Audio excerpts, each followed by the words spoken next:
Alrighty, so I have to be cognizant of the clock today. I have the first of whole litany of doctor's appointments starting off today, where they look at my back and they try to figure out, am I finally at the spinal surgery point, or do we have alternative courses? I'm really not looking forward to the idea of spinal surgery.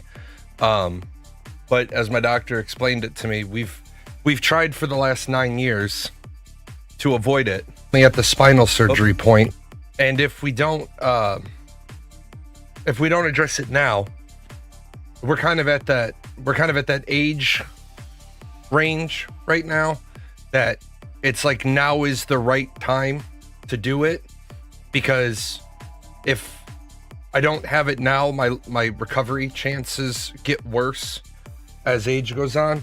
So obviously I've got this year mapped out. This is the year of bucket of doing a bunch of stuff in case I, lose my feet or have spinal surgery and whatever. After Monday's show, I had to dive down 50 rabbit holes. I spent Monday after the show and Tuesday, all day yesterday, reacquainting myself with how fucking stupid American medical care is. American medical care, Spinal was here on Monday. I don't know why we make RNs get a 4-year degree. I have no earthly idea. After digging in and looking at their testing and looking at their qualifications, this is what's fucked up. Every 4-year Bachelor of Science in Nursing holding nurse has the same nursing license as an associate's degree nurse, but we somehow limit their ability to practice medicine because they don't have a bachelor's degree. No, now, so that we can back up a second, there are certain things that a ADN, an associate's degree in nursing, cannot do. They can do core bedside nursing. They can take vitals. They can start IVs. They can draw blood. They can draw meds. Whether or not they can draw meds isn't a limitation of their license. It's a limitation of hospital protocol. They can do all the clinical stuff and they can do all the patient care. What they can't do is generally They can't do public health. If you don't have your bachelor's degree, you're generally not assigned to management. And then there is stuff that individuals with a bachelor's of science in nursing can do in evidence-based practice, research, things of that nature. But that has nothing to do with the license. That has to do with the credentialing of a bachelor's degree. So why the fuck, if we have a nursing crisis, why are hospitals got their head up their ass and saying we need our nurses to have a 4-year degree? It's what I've been saying about doctors. Why do we need doctors to have a undergraduate degree, pre-med, in like biology, anatomy, chemistry, organic chemistry? Yeah, spinal. So going down the route, I was talking about the degree. You were talking about the license. We were talking about two different things, but I dove down it. This is fucking stupid. This is a ridiculous thing to have going on because it's not the license that's causing the fucking backlog. It's the fucking hospitals. I don't know if I pulled it down. The hospitals are saying we don't have enough nurses, and the nurses are like, you have enough of us, let us do our job. And they're like, well, we need more people with bachelor's degrees. And they're like, but it's the same fucking license. It's not a licensure thing, it's a your policy thing. Now, you can't go from an associate's degree in nursing to, say, a nurse practitioner. You can't do that. Well, you can't do that by this current route. I don't see why you couldn't. I don't think you need to take U.S. History 1 and 2, art appreciation. Like, I don't think you need to take philosophy. I think you might need to take medical ethics. But I don't think you need to take half of the bullshit that they have you taking. Like, do you really need your nurse practitioner to take literature? I mean, if we're really being honest, if you know a person wants to be a nurse, it's crazy that a nurse with an A, an N, and a BSN normally starts at the same place. Right. So I went down the rabbit hole after Monday's show and then most of the day yesterday trying to figure out why, as a country, we're so stupid. In light of what we have going on, we still haven't recovered post-COVID. And I made some calls to some people that I know that are nurses, people that were in the nursing program. I mean, they're all in their 40s now. And they said the biggest complaint is, without your bachelor's degree in nursing, you're usually capped at how far you can get promoted at a hospital. But you have the same damn license. Now, what we're not talking about, so everybody's aware, we're not talking about CNAs. We're not talking about certified nursing assistants. That's not what we're talking about. We're talking about people that have an associate degree in nursing or a bachelor's of science in nursing. On Monday, Spinal was talking about the license. I was talking about the degree. We were different routes getting to the same place. But it's stupid because as I look it up, I understood what the degree does because of my time in biomed. I don't need nurses to be in management. I need Nurse Ratchet from One Flew Over the Cuckoo's Nest. I need one nurse to be a subject matter expert on nursing, to be in the meetings with the hospital administration to say, this is the shit nurses can do, this is the shit nurses can't do. I want to constantly remind you of this. We don't need to have 2 classes of nurses at the hospital based on their degree. That's stupid. So we could literally say, we could fill, like, there are hospitals. Oh, if it's the same, then X years of experience should get promoted. Always thought there was a difference. Now RN just sounds like a job title. RNs outside of the hospital do other things. A BSN can do public health, hospital management, evidence-based research, medical research, things of that nature, all the things that the ADN can't do. But you got the degree and you've got the license. This country has a healthcare crisis that the hospitals are creating. And then I spent the day trying to figure out, well, why are we so stupid? Oh, why are we so stupid? Because what have you noticed happening in the last 10 to 15 years? What's attaching itself to an awful lot of hospitals? The teaching hospital wing. And what's the teaching hospital wing from? Some educational conglomerate that has an undergraduate school and a medical school, and maybe even a school of nursing. We're making the bachelor's degree in nursing a desired commodity so that we can charge you another $50,000 to $80,000 to get a piece of paper that you will never need to do your job. If you want to be a hospital care nurse your whole career, you will never need a bachelor's degree in nursing. Barring if you wanted to be like upper management, the chief nurse. But most hospitals, if you look at them, they're 50% short in their nursing needs. One hospital, I don't think I pulled it down, or I think I might have pulled it down, but it was too large. They had 51 patients. They have a 51 bed emergency room. Now, first of all, I'm going to speak a little out of turn, just ever so slightly. A 51 bed emergency room is too large of an emergency room. That hospital needs to, on their property or nearby, needs to build an urgent care. A 51 bed emergency room, that's too big. A totally good idea to have it, but it needs to be separated out by like 26 beds here, 26 beds there.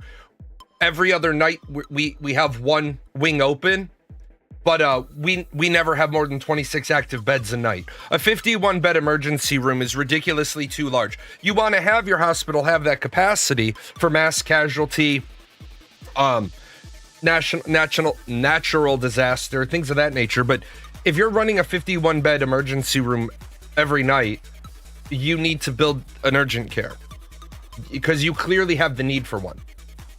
But they only had 4 nurses on shift for 51 patients. So the nurses refused to clock in. They said, this is malpractice. We each can't be responsible for this many patients. There's no way we can provide patient care. And so what the hospital did was had security escort them out. What the fuck is going on? And what are we doing? What is going on as a society?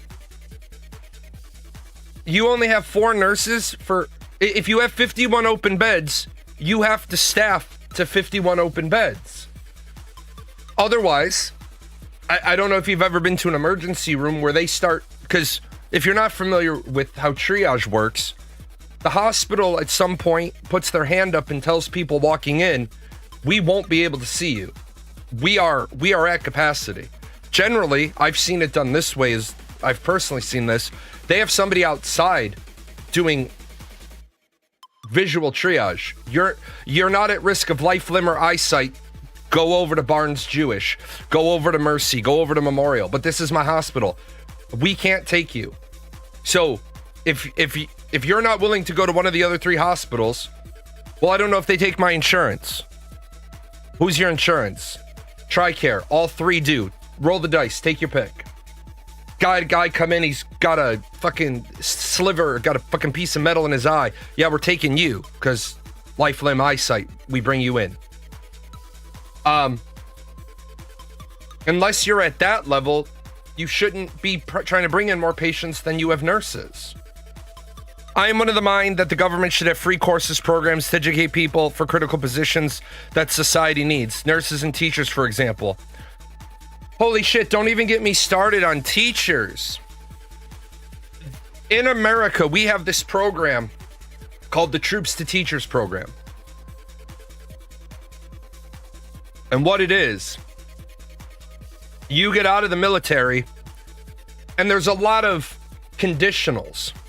But you get out of the military, and if you meet all these conditionals, you're immediately put into a classroom while you work on your teaching certificate and your undergraduate degree if you don't have it. Ladies and gentlemen, military members, except for the rare few that were really good trainers, are not inherently good at educating young minds. They are really good at educating individuals over which they have absolute authority and control. I can teach you how to do this task because you're either going to get it or I'm going to PT you until you fucking die.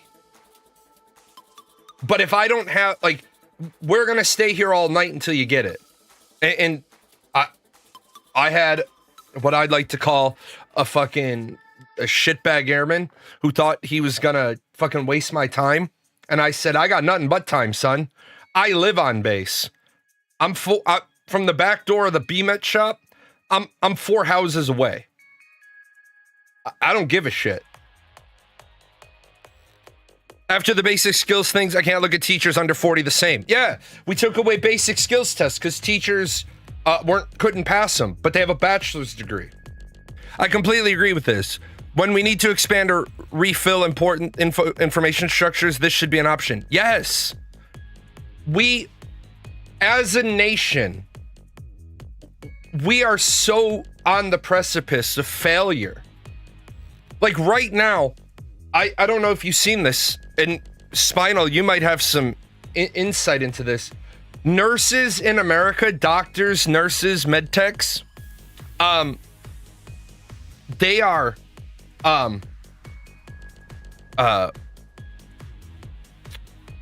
scared shitless about this Hanta virus thing. For those of you that aren't familiar with what's going on with this cruise ship, this is scary shit. If you're not aware, if you haven't been watching this, there was a cruise ship, and yeah, they might have that large of an ER in order to keep their level 1 trauma cert, since they need X number of trauma patients a year. This right here, man, salty bread. I normally don't agree with shit like that, but we're making a huge mistake with this ship. We've already let people off of the ship. The wife of the guy that died got off the ship, had contact with other people, and then she collapsed and died. Ladies and gentlemen, I know that they're movies, right? I understand that they're movies, but why the fuck is it that the movie Outbreak, right? The movie The Stand by Stephen King. Yeah, Jane Hackman's wife died of hantavirus, but she died of the rat-borne one. But why is it that The Stand, Outbreak, 28 Days Later, The Walking Dead, why is it that the fucking movies know how to write protocols? That actually makes sense. You have a ship that you have an unknown strain of the hantavirus on. They're already fucking quarantined. Keep them the fuck on the boat. Keep them on the boat. Now we're letting them off, and now we find out that one of the people that's been evacuated from the ship has the Andes virus. The Andes strain is human to human transmittable. And ladies and gentlemen, 6 years ago, I came back to streaming while I was in the middle of forming my corporation because I saw in my own teeny tiny community the level of stress and anxiety people were having about COVID. Ladies and gentlemen, COVID is a half a tick up from the common cold. That's all COVID is. COVID is a half a tick above the common cold. It's a half a tick below influenza. And it still killed between 1.8 and 3% of people who contracted it. But the good news is, if you're relatively healthy, COVID's not a threat to you. If you're relatively healthy, COVID is going to be like somewhere between, RSV and influenza. Like, norovirus and influenza. We tried that during COVID, and a certain political side decided it would be racist, sexist, and ist if we didn't let them dock in the U.S. Yeah, right. We literally have containment plans on the shelf. Wasn't COVID less than 1% lethality? It depends on which numbers you're looking at. It also depends on if you're looking at the curated numbers, the pure numbers. Like, I'll be the first to admit, the COVID numbers are all over the place. Two well-known COVID statistics that kind of muddied the waters. Number one, right at the height of COVID's insanity, a guy was shot and he was considered a COVID death. And it was like, John Hopkins was like, how is this a COVID death? And they were like, well, he had COVID when he died. And John Hopkins was like, he died because a bunch of bullets got put in him. And then the other one was the lady that died in the car accident. She was ticked as a COVID death. So it's somewhere, and then globally, it's somewhere between about 1.8 and 3. The big thing about COVID is that it's like most other things. Did the COVID kill you? Or did the or did the dehydration kill you? Some countries wrote the death up as dehydration because they didn't die of COVID, they died of dehydration because you got so weak you couldn't get out of bed and get water. So the last time I looked at the numbers, I'll admit, was a couple of years ago. It was 1.8 to 3. If Salty Bread has looked at it since then, maybe they've culled through the numbers. But either way, let's just for the sake of bullshitting, let's say it's 3. Let's go worst case scenario, COVID's 3. The Andes strain of the Hanta virus is going to be between 20 and 30. COVID showed us, though, that if a more serious pandemic happened in the country is doomed. It showed our enemies as well. Screw a nuke. If they release a lethal pandemic, our attitude will kill us. Yeah. And what it did was it showed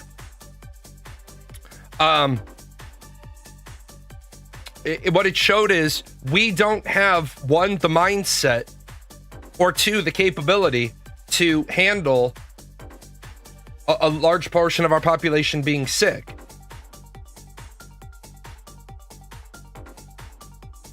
Our population can't comprehend the idea.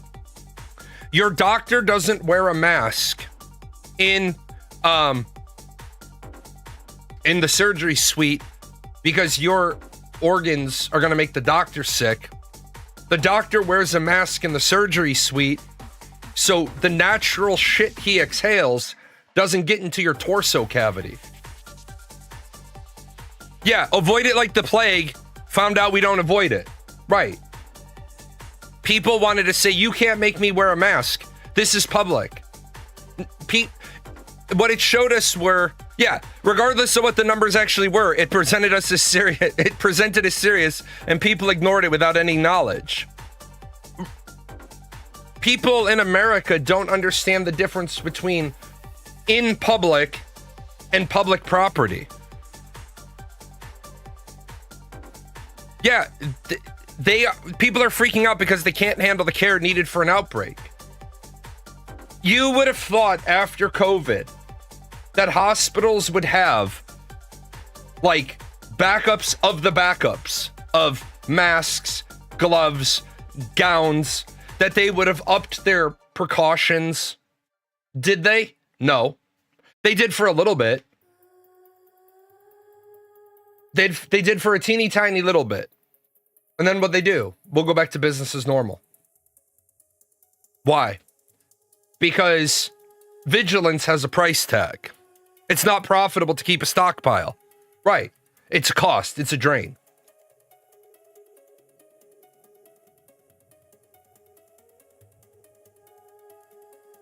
It was like when people were talking about, I remember back when COVID was happening, everybody was like, hospitals can't get ventilators. They can't get ventilators.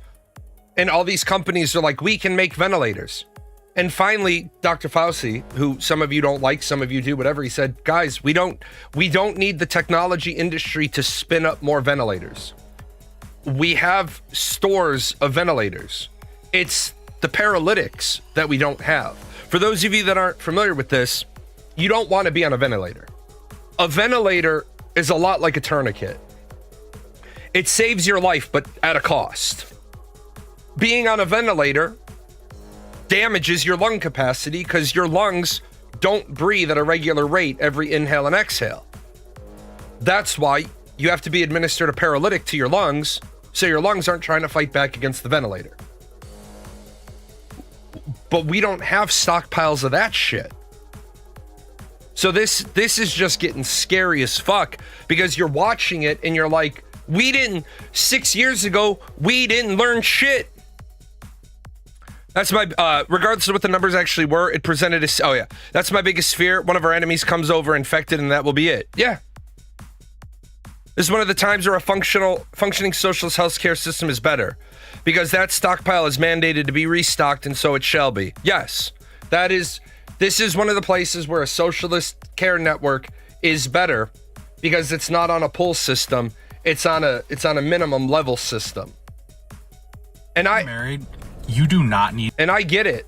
I get why people are scared. People should be scared. This shit is scary, right? I'm hoping this blows past. I'm hoping this doesn't become like the next big concern of ours. But I have a really, really terrible feeling what we're going to be looking at here in the next couple of days is we're going to be looking at countries saying, oh, fuck no. No. Anywhere those passengers have been, no. We're not letting them in. No. If your country lets them in, we're not letting in. I'm sure the military has stockpiles, but that isn't good for us, I imagine.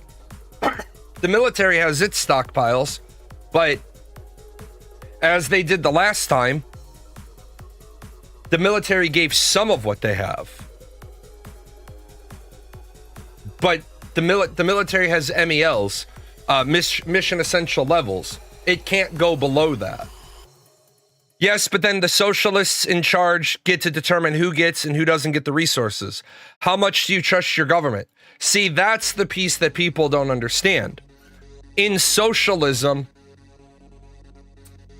and communism, you're not equal. And that's a piece that people are like, you should read Marx, you should read Lenin. I have. It's the piece you're not understanding. Citizen doesn't equal citizen. Your value to society determines, in a situation where we have one dose of vaccine left. Who gets it? Does Jalan get it? Or does Jalan's dad get it? And they would say, well, Jalan gets it, because Jalan's dad is 83 with a bunch of health concerns. I trust an elected government more than an unelected corporation. At face value, I would trust an elected government more than an unelected corporation. But then I realized that currently on this planet, elected government officials are elected by the corporations, because it's not votes that win elections, it's money that wins elections. So whether you're trusting the elected official or you're trusting the corporation, either way, you're trusting the corporation.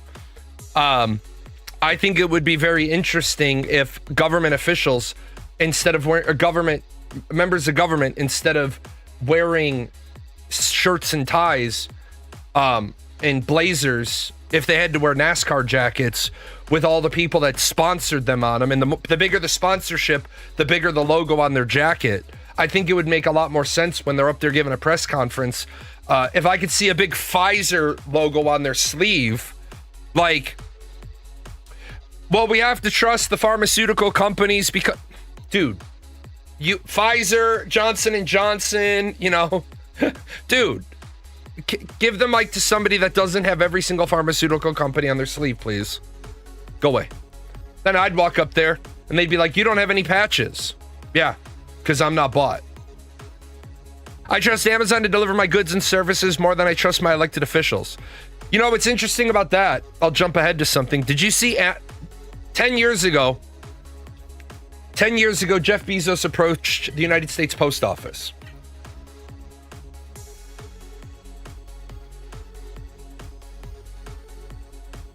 Um, 10 years ago, Jeff Bezos said to the U.S. Post Office, I want to give you enough money that you can deliver my packages by this point.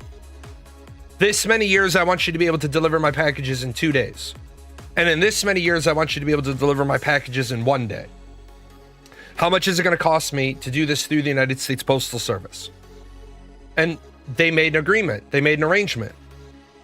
And they fucked it all up. And so at the first metric point,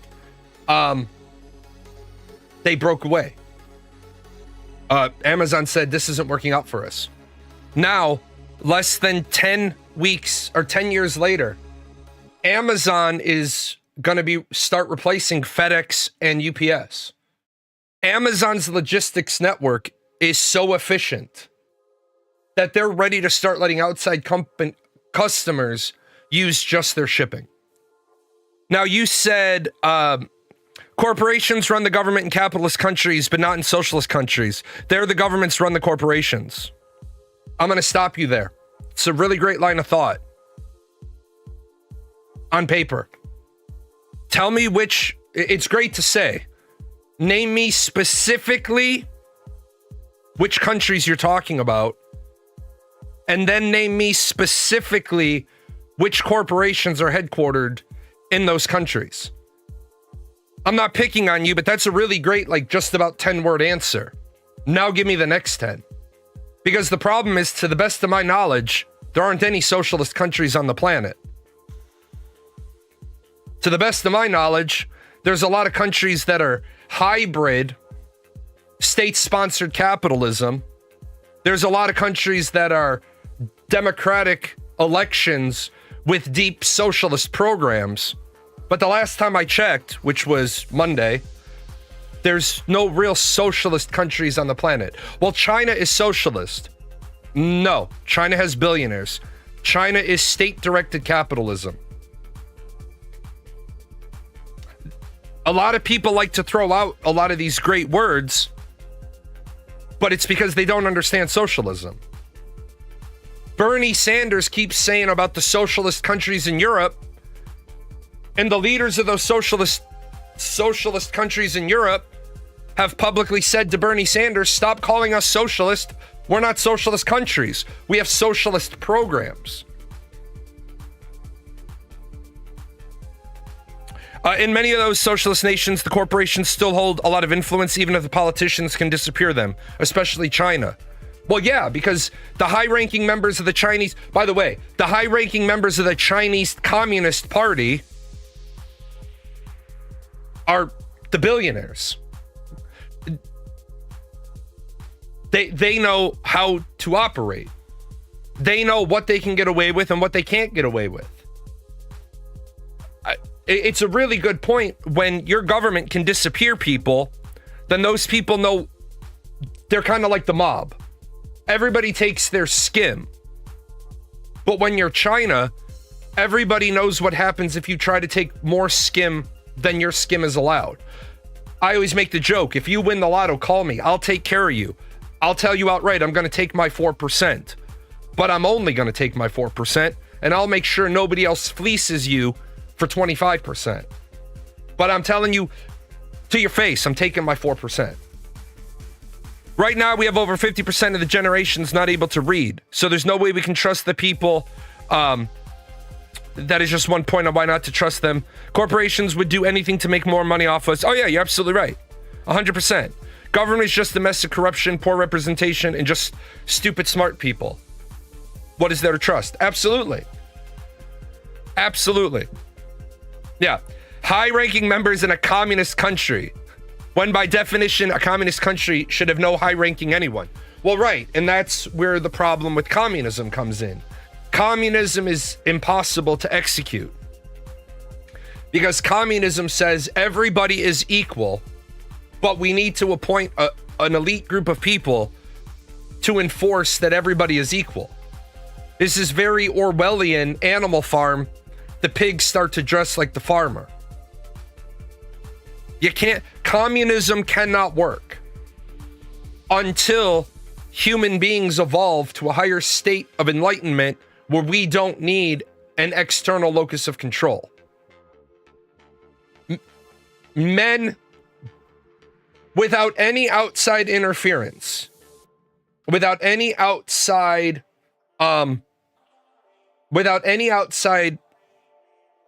mentioning or notioning, men will form hierarchies. Boys will do it. Men will do it. Women, on the other hand, with no outside organization, up until recently, we're starting to see more A-type personality women appearing with this new women empowerment. I'm going to give some credit to feminism. I'm going to give more credit to STEM in this motivation to make strong women when they're younger. You go into a room, men will form a hierarchy. In China, for example, full stop. China's not a socialist country. I don't know why you said China. China is not a socialist country. China is state-driven capitalism. There, the government has the power to go into pharmaceutical corporations and demand the corporation gives whatever price they want on the meds. Correct, but they're not a socialist country. They're state-driven capitalism. They're state-controlled capitalism. China has billionaires. You cannot cite China as an example of a socialist country while knowing full well China has billionaires. The presence of billionaires automatically excludes China from the socialism column. And I had literally said that to save you from typing out China. China is socialist. China is not socialist. First of all, China is run by the Chinese Communist Party. China is a one-party state. So I'm not trying to be rude to you, but please don't cite. I knew you were going to go to China, which is why I had spent the 5 minutes preceding talking about people often go to China. It's almost like I do this, and I did this professionally. It calls itself socialist, and it's socialistic by the Marxist leftist definition of socialism, that being a transitory stage between capitalism and communism, working towards communism. No, it's not. Besides the fact you can't have a Marxist and Leninist definition of socialism. Which one do you want? You're either using Marx's definition of socialism or you're using Lenin's. They are not mutually compatible. So you literally said China, for example. Wrong. China's not socialist. By the way, just because somebody calls themselves something doesn't mean they are that. America calls itself a democracy. Americans call themselves a democracy. The average American will say, I live in a democracy. And the average American is fucking wrong. America is not a democracy. America is a constitutional federal republic with some direct democratic elections and some indirect democratic elections. You had the USSR, the Union of Soviet Socialist Republics, that were neither socialist nor republics. That is the definition Lenin used, built upon Marx's word, hence the term Marxist-Leninist. Look, man, I'm trying to help you. You said China, you're wrong. China's not socialist. China cannot be socialist if it's run by the Chinese Communist Party. China could be cute and clever trying to say, well, we're in the transitory stage between capitalism and communism, but then you're still on the very first step of that due to the presence of billionaires. Look, Just because they call themselves something doesn't make it true. I can call myself the Queen of France. Ain't no one gonna show up and give me a crown. So give me an example of an actual socialist country. Don't give me an example of a capitalist country. Okay, we can call China bananaism if you want. Whatever that system is, it works better than capitalism. It doesn't work better than capitalism. It is fucking capitalism. China's system is state-controlled capitalism with social safety nets. That's what the fuck it is. It's not calling it that. That is what it is. It's capitalism because it's fucking capitalism. People go to jobs. People commute 2 hours a day each direction to go to jobs, to earn money, to pay bills. They spend 4 hours a day traveling, commuting to work. Let me help you out with something. That's capitalism. That ain't socialism. Socialism would be saying, we're taking 1/6 of their day. What we're going to do is we're going to move the work to them. Yes, it will incur a cost to the government, the system, the people, but we're going to move the work out to them. If you're moving yourself to the work, that's capitalism. You're going to fetch a wage. In socialism or communism, they would say you need to be gainfully employed without losing 1/6 of your day in commute. We'll bring this to you. Is state-controlled capitalism better than what the US has? Absolutely. No, it's not, because capitalists, those who call capital, do not control the government. I'm going to stop you. I'm going to stop you right now. You don't understand the terms. So I'm going to, at this point, tell you flatly, you're wrong. Capitalism has nothing to do with the government. I don't know why you're taking an economic model that has nothing to do with the government and conflating it over to a government model. Capitalism is 100% purely an economic model. Socialism and capitalism are in both, right? Democracy, republic, monarchy, oligarchy, theocracy, those are political models, but only communism and socialism have a tied-in economic component. Capitalism has no government tied-in component. Capitalism cannot exist without the support of the state. Incorrect. 100% absolutely incorrect. There are forms of capitalism, state-controlled, laissez-faire, hands-off, state-controlled, the whole spectrum across. I'm going to stop you right now. Please, just so that I know before we continue, please let me know your academic background in politics and economics, because I don't want to be disrespectful. I'm trying this brand new thing. Please let me know to which level you have completed your secondary college education in politics and economics, because you're telling me I'm wrong, but everything you're saying is incorrect and other people are telling you you're incorrect. So do you have a bachelor's in poli-sci, a bachelor's in economics? What do you have? Because I kind of need to know, because I need to know how best to approach you. It's not because capitalists do not control the government. Yes, China has billionaires. They're a small minority. I'm a major in college. Majority in economic history. Okay, let me stop you there. Ready? You're majoring. Let me help you out with something. You need to stop trying to talk down to me then from the expert level, because what you're doing is a thing I see very often with college kids. You're a college student and you're talking down to me, and you need to stop that, because it's going to really hurt you later on in your career. That's my credentialing. You're talking down to me that I don't know what I'm talking about, but I teach what you do. So take this whole argument that you have and go speak this exact way to your professors and see what they do. Because I have an undergraduate degree in both history and politics, and I have a teaching certificate in economics, poli-sci, US history, and world history. So,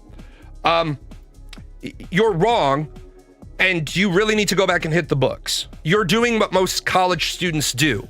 You have a thimble full of information, and you're trying to change the ocean. Capitalism can absolutely exist without the support of the state. You are absolutely trying to talk down to me because you're saying things that are untrue. You're saying capitalism cannot exist without the support of the state. It absolutely can.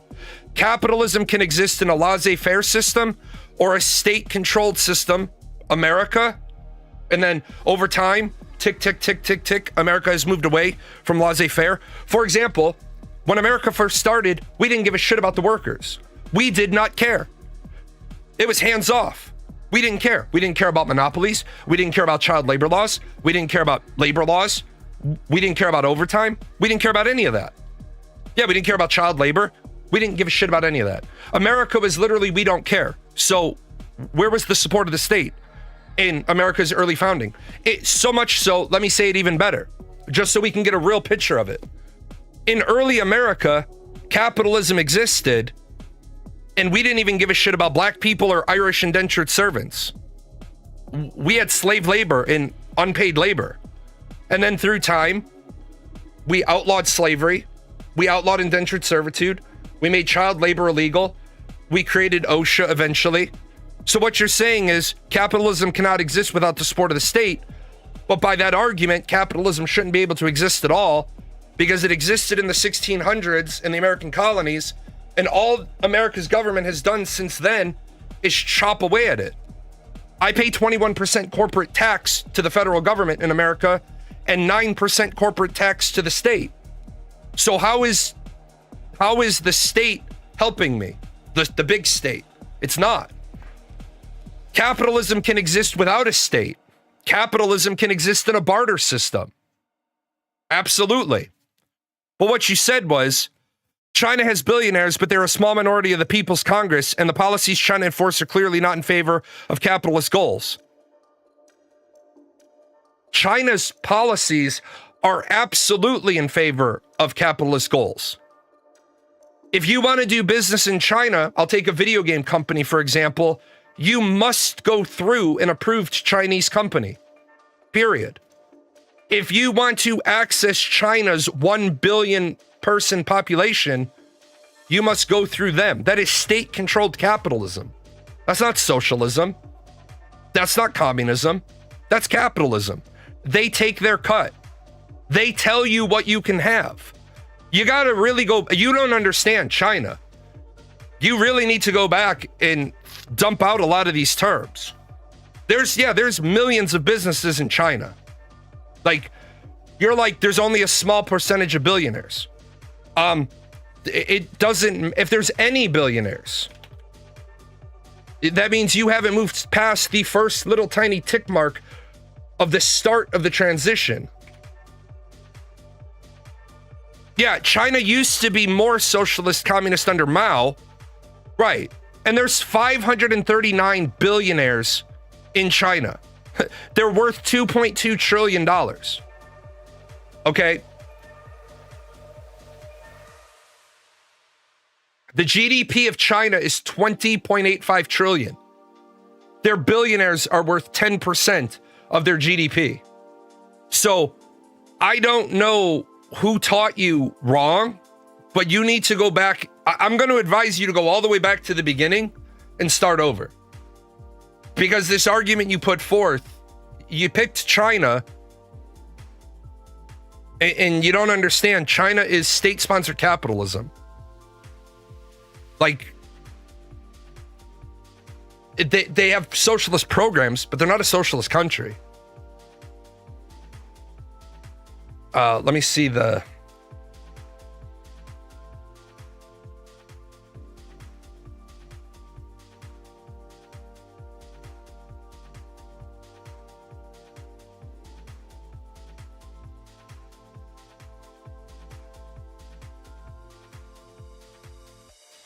See, what we're going to have is there's going to be some stats, some figures that are going to throw some things off here. So you take China versus the US, and the average median wealth of a Chinese adult is 26,000 US. And in America, that's 193,000. And you're going to say, oh, well, the United States, because people are going to cherry pick this number out. And they're going to say, the average American is worth more. Yeah, the problem is we have nearly doubled the number of billionaires. We have 400 some odd more billionaires. We also have a bunch of the top 10 richest people in the world, right? This number right here, the average wealth of a person, is completely irrelevant in the discussion point, because median gets pulled. We have to do a curated median. If we curate out if we curate out the top 10% of America and the top 10% of China, what's those numbers going to look like? But no, China is capitalism. It's state-sponsored capitalism, so it has some better guardrails. But I also want to remind you, it also has some downsides. If China was actually socialist, there wouldn't be massive class differences that have been between the country and the farmers and the massive business owners. That's true. Also, I want to remind you what happened during COVID in China. There was a difference between if they were truly socialist, communist, good communism, not bad communism. We love our fellow man communism, not dictatorial communism. Remember, the Wuhan province got closed off. People couldn't even leave their homes. That's one of those pitfalls of a government type. Now, granted, any government type can do that. I don't want to say democracy doesn't have that, a constitutional republic doesn't have that. But we got to recognize there is no socialist country on the planet. And if somebody knows of a socialist country on the planet, I'd love to hear about it. Most of them are democracies or federal republics, constitutional monarchies with socialist programs, social safety nets. Yeah, they value security more than freedom, which is fine. Exactly. And that's the piece right there that we've always got to hammer home.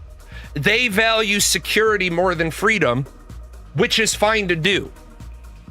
America just happens to go a different way. And in some ways, I'm starting to want to value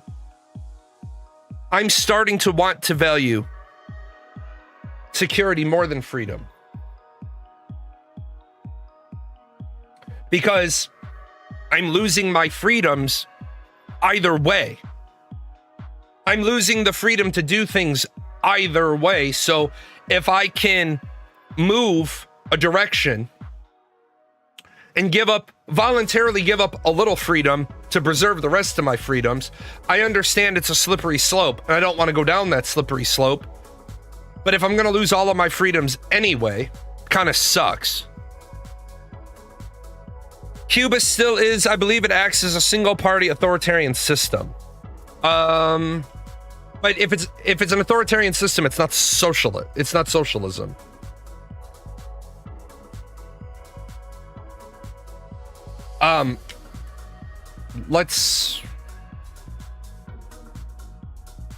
See, Cuba is another one of those. Cuba is another one of those interesting ones. Cuba is a one-party socialist state run by the Communist Party of Cuba.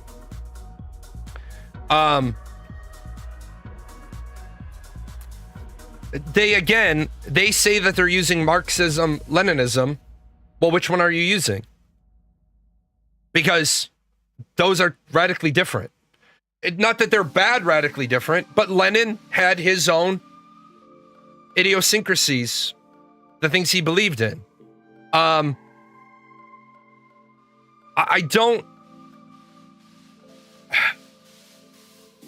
Yeah, 1 foot. Well, 1 foot. Is it fair to say Cuba is 1 foot in socialism, 1 foot in communism? Or is it more fair to say Cuba is 1 foot in socialism, 1 foot hanging in the air, and they don't know if they want to put it in communism or back to a dictatorship? Cuba's interesting. I'll go so far as to say maybe this. if the United States would leave Cuba alone, maybe Cuba has the ability, maybe Cuba would be the first country to really go into socialism. Maybe. Maybe. But as long as they're being interfered with, yeah, I don't know. I doubt it, but it's always weird to me that, and I'll be the first to say it so that nobody else gets the point for saying it. We've never had a true socialist country on the planet because the Western world, predominantly the United States, interferes with those countries. The Western world is afraid. Laos is another really weird one. You're right. Laos is another one. It's stuck in the Asian economic trade, and because the last 50 years the United States has been trying to isolate China, Laos, Cambodia, they get caught up in that. The United States projecting its capitalistic pressures on a region. Laos gets caught up in that. Cambodia gets caught up in that.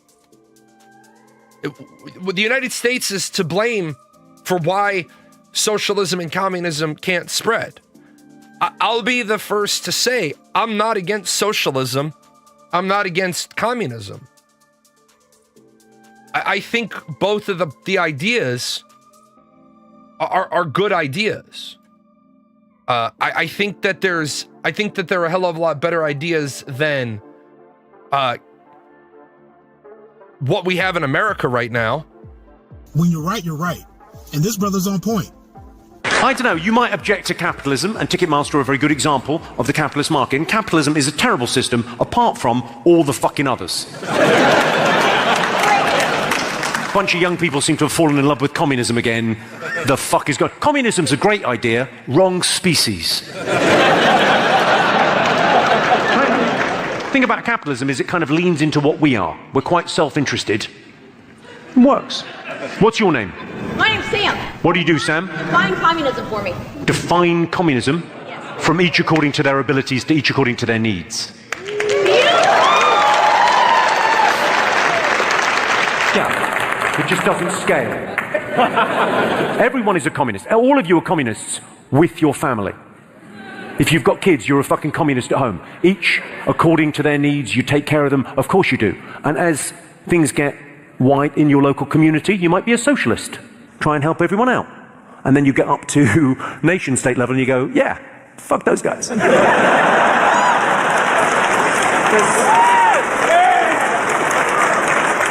There's always going to be an in-group preference. I'm sorry, but you're human beings. Unlucky. That's where I say, until human beings change, y'all understand the idea of communism if you have kids. I looked in your cup to make sure you had enough. You looked into my cup to see if I had more than you. We're not the same. The other day was a real great example for our 13-year-old. Cuba claims to be socialist, but they're not really socialist. Number one, it's kind of hard to be socialist when you call yourself the Communist Party. Remember, at face value, socialism isn't supposed to exist. I think the other thing that a lot of people fail to remember is socialism, per Marx, isn't a destination. It's a map for the journey. Socialism is supposed to be the socialism is supposed to be the roadmap, the compass, the direction, the azimuth from capitalism to communism.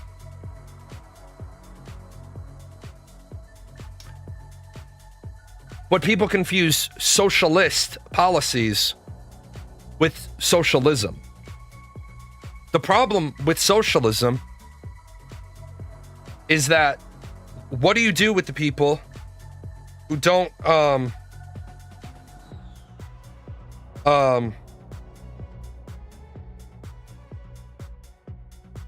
what do you do with the people in a society who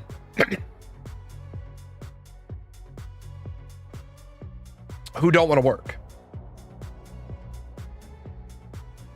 What would a pure socialist country look like versus a country with socialist policies? Okay, great question. A pure socialist country, everybody would be equal. Everybody would be equal across all facets. Everybody would have equity. Everybody would be like the houses of the doctors would be around the hospital because we need the doctors to live close to the hospital. The doctors of the houses of the school teachers would be around the school because we need the teachers to live by the school. But there would still be some, how shall we say, depending on what stage of the spectrum we're on, there would still be, like, the doctors' houses would be nicer than maybe the garbage men's houses. Because in the early stages of socialism, we still need people to be driven. We're not talking about the ability to have a house. In socialism, everybody would have a house. But the houses around the hospital would be nicer as a societal thank you, right? As a societal thank you for studying for 11 years. Where we would run into the problem, though, is that's not your house. That's the house that you have been assigned to live in while you're working at the hospital. Where we would struggle is at the end of your career. And at the end of your career, a garbage man would be a neighbor to a doctor, would be a neighbor to a teacher, would be a neighbor to a janitor. Because at the end of your career, you're just an old person in society. So you would have a house with whatever the minimum dimensions of a house are decided, with whatever the minimum dimensions of a yard are decided, you would have the same. There would no longer be lifelong prestige attached to your job. So you would have, for example, I'll use myself for an example. I still get a certain level of respect because I'm a retired captain, because I'm a retired officer. I shouldn't get that respect. I get that respect in this society we live in today. In a socialist society, I would not get that because I would just be a citizen. I would be Comrade Jalan. And the janitor would be Comrade Janitor. And the doctor would be Comrade Doctor. I'm using just their names. We would no longer, we would be seen as the person we are, not the job we used to do. What's the difference between a socialist country versus a socialist democracy? Well, there's no such thing as a socialist democracy. You can have a social, you can have socialism, or you can have democracy with socialist policies. Now, socialist policies would be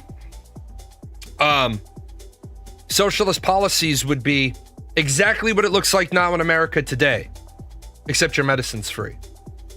You don't pay for your prescriptions because we tell the medicine companies you're only going to be allowed to charge $8, and then the military picks up the bill, or the government picks up the bill. The idea that human beings will ever voluntarily move to socialism or communism is ridiculous. It's ridiculous. And how do we know that? Because we already lived under it. We've already lived under socialism and democracy, or we've already lived under socialism and communism. We've lived under it. Yeah, there's social democracy. There's social democracy. Democracy with social programs, social care. But there's socialism, totally different. But we've already lived under socialism. We've already lived under communism. Guess what? It doesn't work. It doesn't work. Because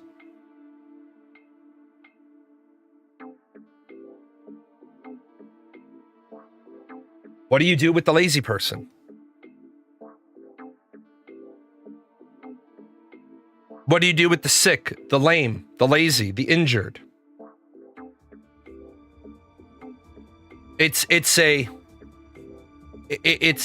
problem because the reality is if a person can no longer contribute to the society, the person is now a drain on the society.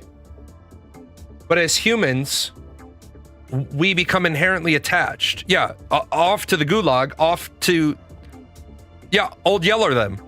But tell that to the family. Generally, these kinds of communal societies need some type of goal to stay coherent and aligned. Whether that be survival or defense of the nation, you'd have to have a critical nationwide goal, which doesn't change, that can also be applied on an individual level. Well, salty bread, the problem is we had that. Right? We had that. Rad dude, I don't need you to copy. I don't need you to Google shit for me. I have Google, thanks. Salty bread, the problem is, even if you have a natural crisis, it doesn't always spawn the population. We talked about it at the beginning of the show. COVID-19 should have changed American society. It should have changed European society. Did it? No, not at all. Not in the slightest. We didn't change shit. Why didn't we change shit? Because human beings are inherently self-interested. It is not of value to us. It is not of value to us to value each other's lives. It's value to us to care for our lives. People just need to realize how well our country is doing compared to most of the rest of the world. Yes, we need to. I said that to somebody the other day, so it's interesting you said that. I said to two people the other day, one person was having an existential crisis, and I said, you have to realize that you have made it to this spot in your life, and you're not homeless, and you're not pregnant. You're killing it.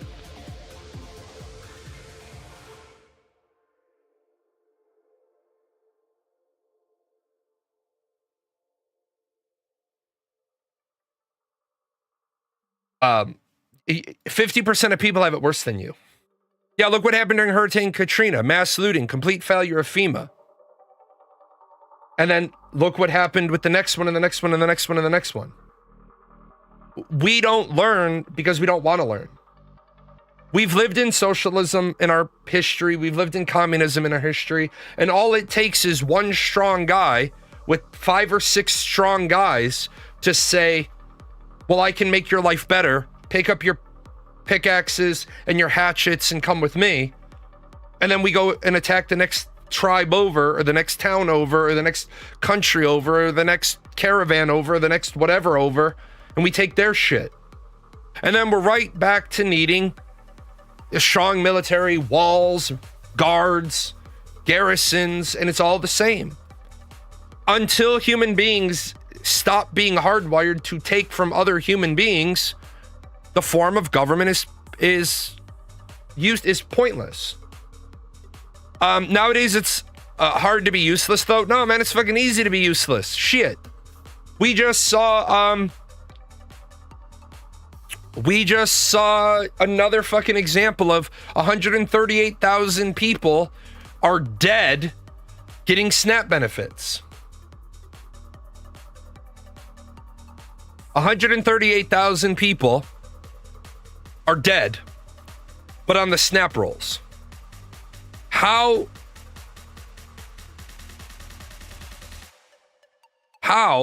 do we have 138,000 dead people getting SNAP?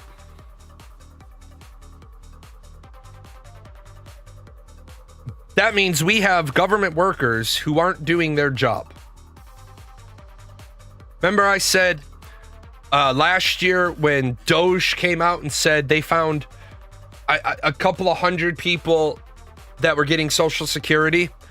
And I said, well, that's easy. If they're that old, whatever bank is receiving their Social Security money just needs to have, if you're a bank and you receive money from Social Security, then Social Security can send a message to the bank and says, you must go eyes on with this person every 12 months. How hard is that? The bank's like, well, what about people that can't travel to the hospital? The very fact that the US government is sending money through your bank every day, drive to wherever they are.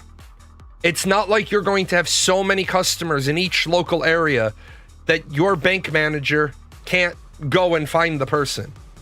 And guess what? If when the bank manager calls the number and says, yeah, hi, this is Bob with XYZ Bank. Yeah, I need to put eyes on Jalan. Well, he's not available. Well, then his account's going to be frozen until he becomes available. Aren't Social Security records stored in paper form in some random vault in the middle of nowhere? No, they're the old Social Security records are. The new ones are all electronic. You hear about the guy who proved city corruption by fixing potholes and stuff himself? Yep. Guy was fixing potholes, and then didn't the guy get fined for unauthorized city work? Like, you're fining a guy for fixing a pothole? Like, what the fuck? It has to be a law, though. I don't think they will comply otherwise. Yeah, it needs to be a law, and it should be a law. And if your bank doesn't want to put eyes on somebody over the age of 95 once a year, then your bank can just choose to not accept direct deposits from Social Security, and your bank can lose out on all that money. Easy peasy. Because once Chase Bank says they're not going to take, Bank of America will be like, we'll take it. Because remember, the more money the bank has, the more money they can loan out. 90% fractional lending. When you're right, you're right. Bank ain't going to give a shit. The bank's going to be like, what? Maybe in this region we have to put our eyes on 25 people a year. That's 2 a month. That ain't hard. That's not hard. I always like to give him a little shot to take shots at our president, because our president makes it. I shouldn't say take shots at our president. Too soon. The Strait of Hormuz is still blocked, which has limited a lot of business transactions, or as Trump calls them, business transactions.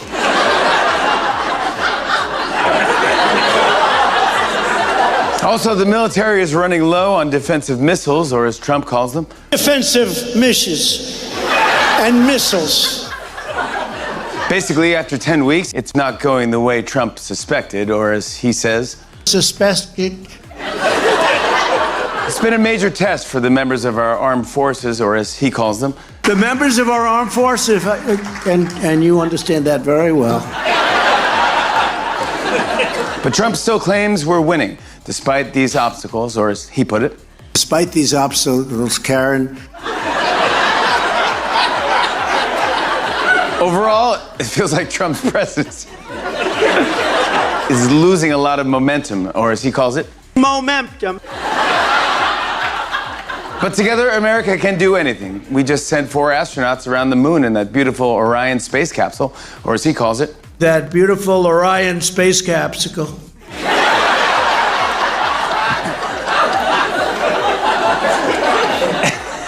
Anyway, no matter what happens, you know Trump will still say he deserves the Nobel Peace Prize, or as he calls it, the Nobel Peace. Oh, do you know this? Hey, I hope that. Now, I would never normally play something like that. But the reason why I do is because Donald Trump had absolutely no problem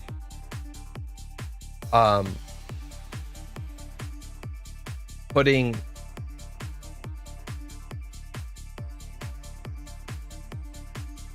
why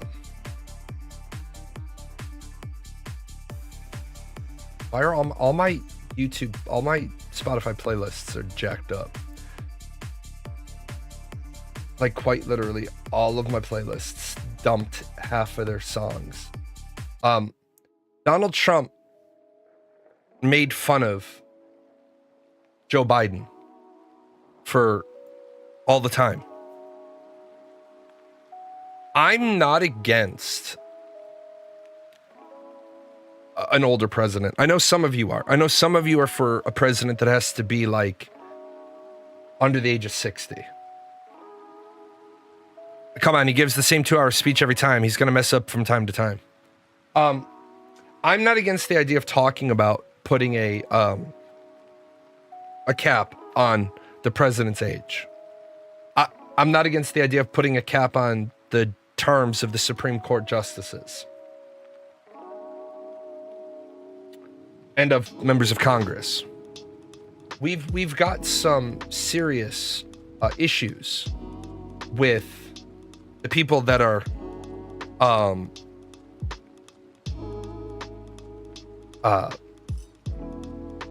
representing us.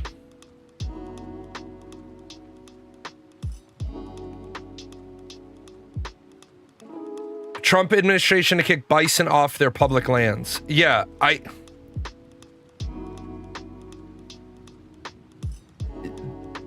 cattle don't belong on public land. Bison do.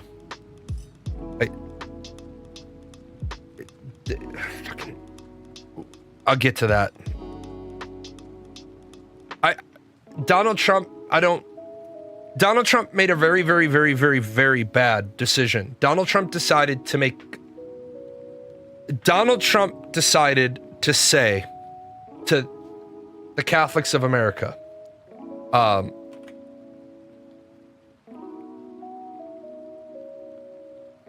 you need to make a decision, choose between your country and your Pope. That is a really fucking dumb decision. 20% of the country, 62 million people in America consider themselves Catholic. Not to go too far down a rabbit hole of religion, but I didn't say 62 million people consider themselves Christian. 62 million people in America consider themselves Catholic. If you are a true Catholic, if you follow all Catholic doctrine, Jesus is the head of your church, the Pope is the vicar of Christ. And people will try to argue with me, and I'll just put my hand up and be like, look, this isn't open for fucking debate, right? This isn't interpretation. If you are a Roman Catholic, Jesus Christ is the head of your church, the Pope is the vicar of Christ, he leads the church on earth. There's no debate on this. Period. It's not open for... It's like, I'm very happy that you have some sort of other fucking opinion that's wrong. You can be any other denomination of Christian. No, listen to... You can be any other denomination of Christian. Some denominations of Christian choose to follow the Pope. Some don't. The Orthodox Church doesn't follow the Pope. And that's fine. We're not having, like, crusades against the Orthodox Church, right? Now, yeah, when did that become a crime to make the world a better place? Now, Donald Trump has to realize he put an awful lot of adult Catholics in a difficult position. It's the same problem we had when John F. Kennedy was elected. People were very afraid to elect an Irish Catholic to the presidency because they were afraid he would bow down to the Pope. But nobody made a big deal about Biden being a Catholic, right?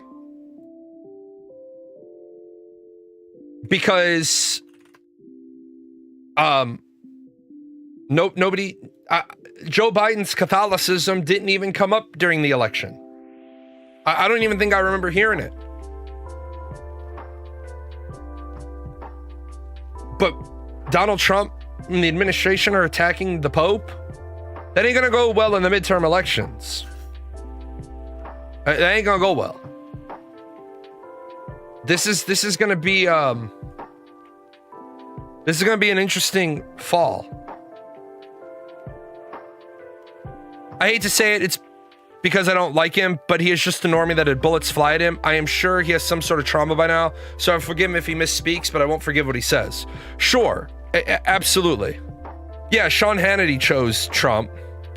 What is this? Is this more Trump talking about Iran? And which one are we on? We're due for a threat, right? Assuming Iran agrees to what has been agreed to, which is perhaps a big assumption, the already legendary epic fury will be at an end. If they don't agree, the bombing starts, and it will be sadly at a much higher level and intensity than it was before. Assuming Iran, okay. We do not have the ability to bomb Iran much more than we already have for two reasons. Number one, we've allegedly already hit 11,000 targets.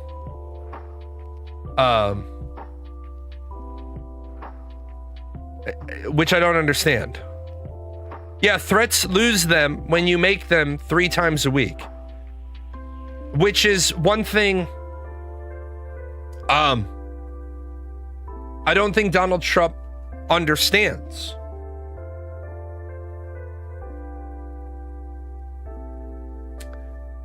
If you make a threat and you don't follow through with it, I'm not going to remotely even believe your next threat. Sometimes people will pull your punk card just to see what you will do. Donald Trump, I think I had another one already queued up for Trump.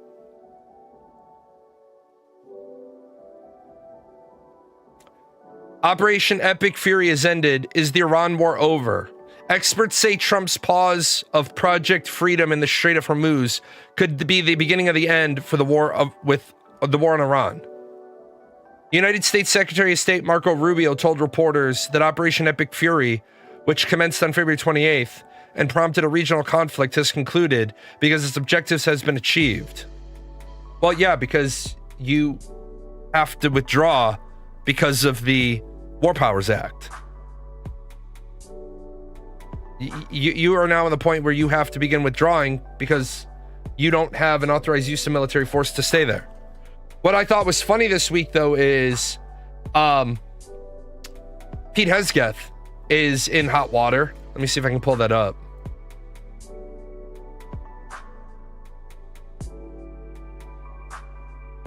Pete Hegseth might be in a lot of trouble.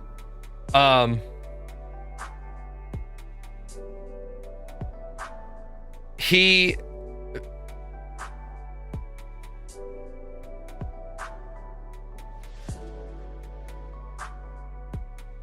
said that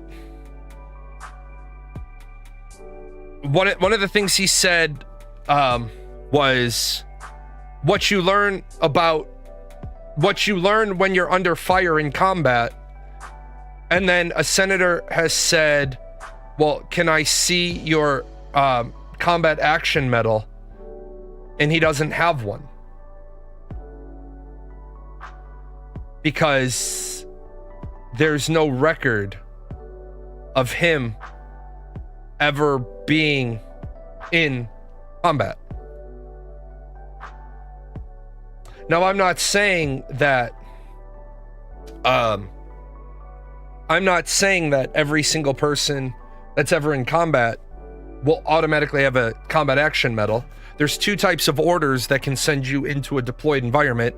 There are TDY orders and there are CED orders. TDY orders are you're going there for a purpose other than direct support of the contingency operation.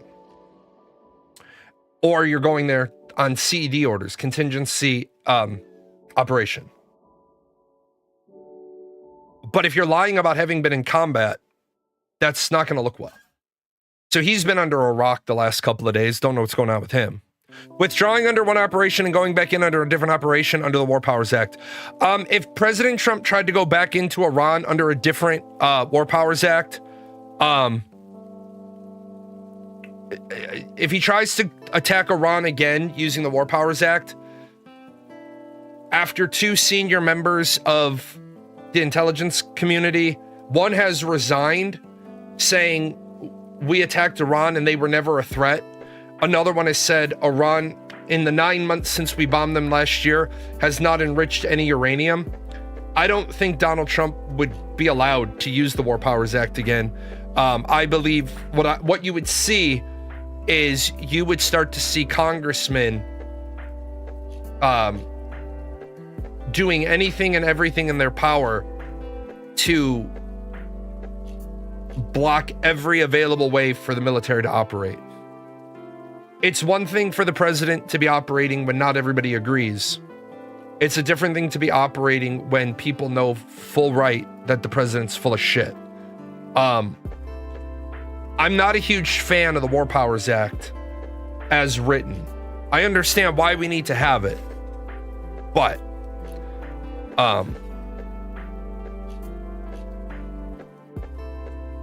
can we clarify how sticky the situation in the Middle East is and being at war with most countries there? They never give up. You literally would have to destroy civilian infrastructure to win, and they don't care.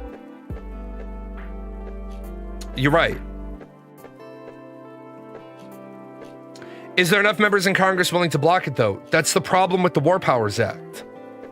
The War Powers Act, there is no way to block it. Do you want to see your girlfriend? Are you going to be nice? Hey, come on. Come on.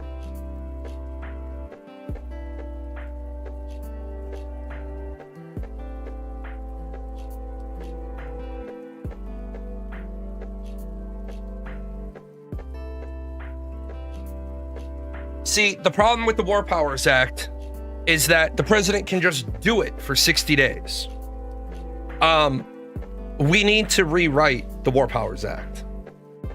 We need to rewrite a lot of parts of the US Constitution.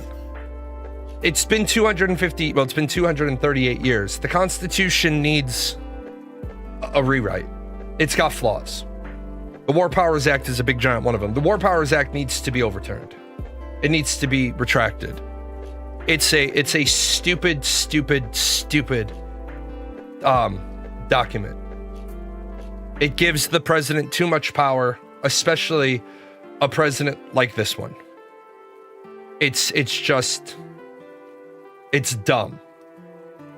People say, well, the United States needs to be able to act. If there's credible intelligence, the United States is about to become under attack. Cool. Right? Cool. I get it. The best course of action will be let Iran be. If they launch a nuke, then we can justifiably show the force needed to end the threat if there is one. Yeah, but the problem with that is Iran has already outright stated if they get a nuke, they will eliminate Israel. Which means then Israel will nuke Iran, which means Afghanistan, Pakistan, India, and China will be affected by the fallout. So, I mean, well, then what do we do? That's the problem. The United Nations, yeah, it's such a bad situation. The United Nations was built to solve this problem, but the United Nations wasn't given the tools that it needs to solve this problem. The Strait of Hormuz is... If we don't ever update the United Nations, yeah, the UN is gridlocked by the Security Council. So that's what we have.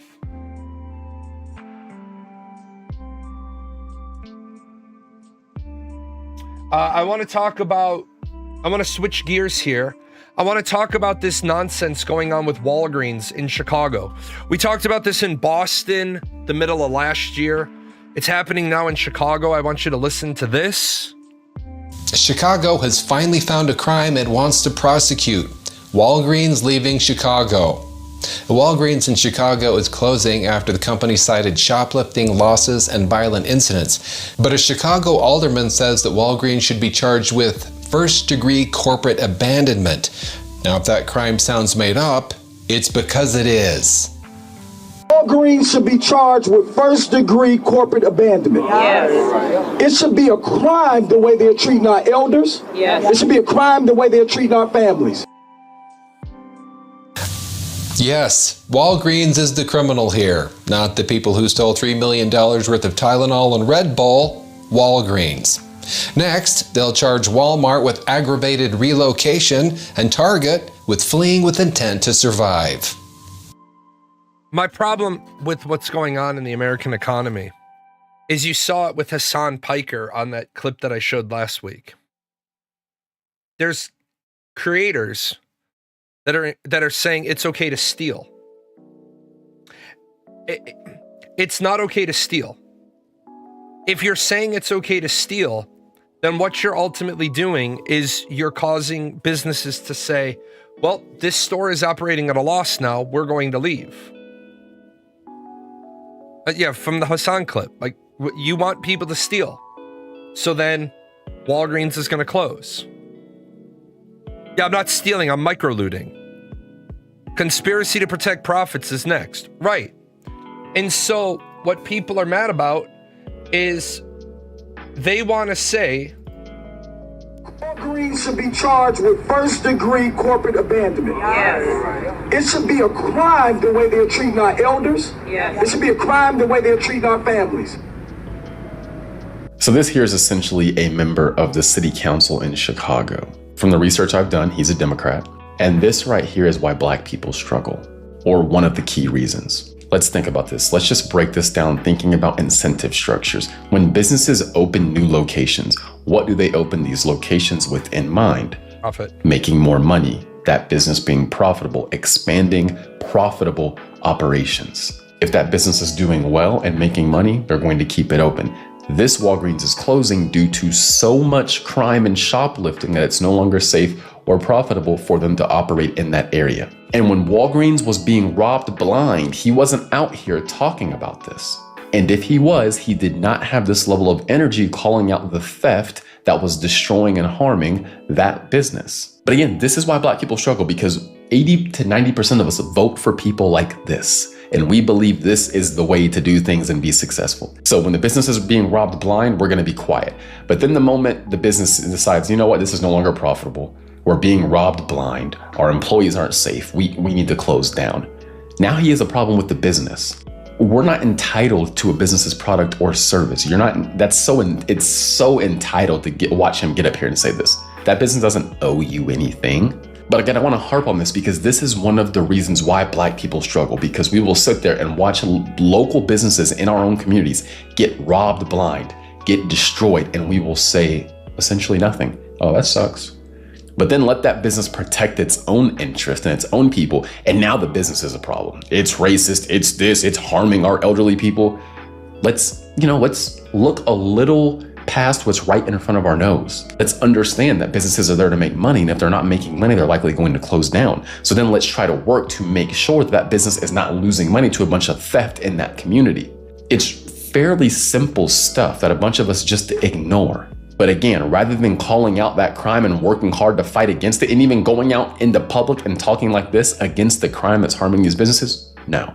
We're going to wait for the business to shut down due to being robbed blind, and then we're going to go out there and we're going to demonize the business. Again, this is one of the reasons why Black Americans struggle. We elect people with no critical thinking skills like this that will lead us off of a cliff.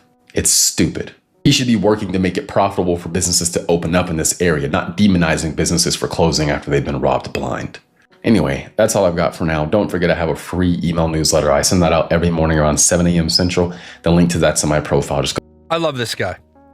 You know why I love this guy? I love this guy because I would buy this guy a steak dinner. I would love to have dinner with this guy and just talk, hang out, pick his brain, talk about stuff, because you know what? He represents the level of frustration I have. Why don't you turn around and say at that gathering of people, yep, this is what happens when we keep stealing, when you don't beat the shit out of your kids, when you don't chastise your children, when you have to lock up your $3 candy behind $1,000 bulletproof glass. We should just point and laugh at them. We shouldn't point and laugh at anybody, because that's not how we build a beneficial society. The point is, people forget we're a society.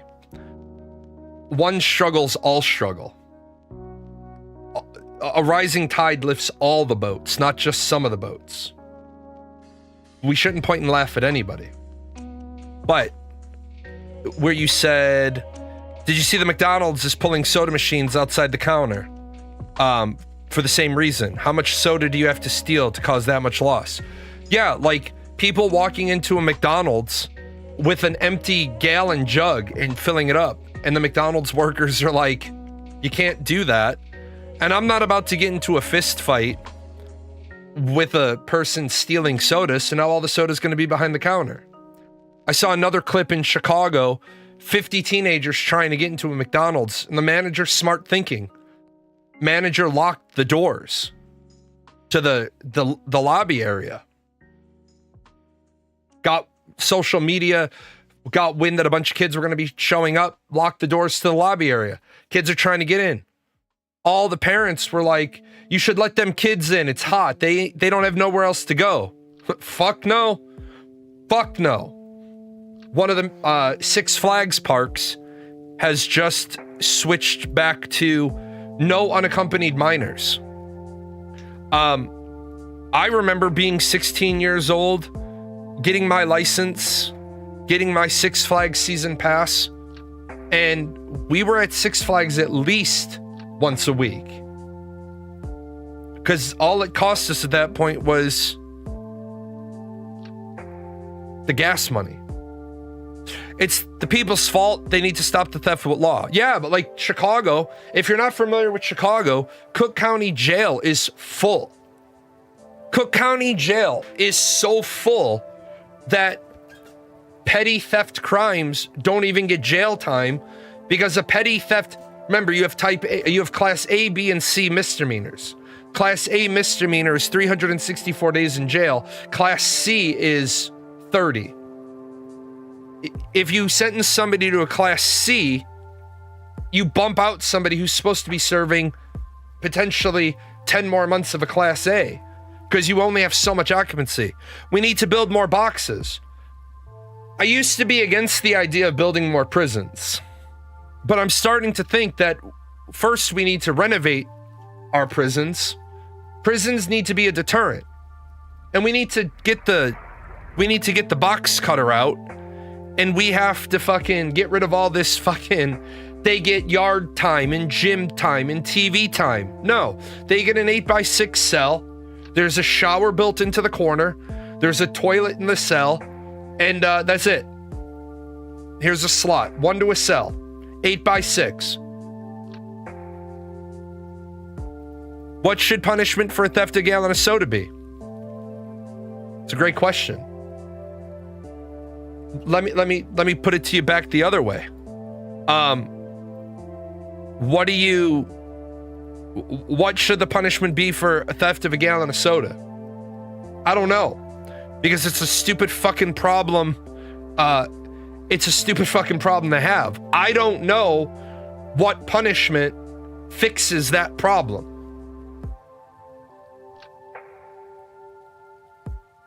$500 fine. I don't know if it fixes the problem. 1 year minimum. I don't know if that fixes the problem. There are people who cycle in and out of jail, and doesn't seem to faze them. And remember, as I've talked about before,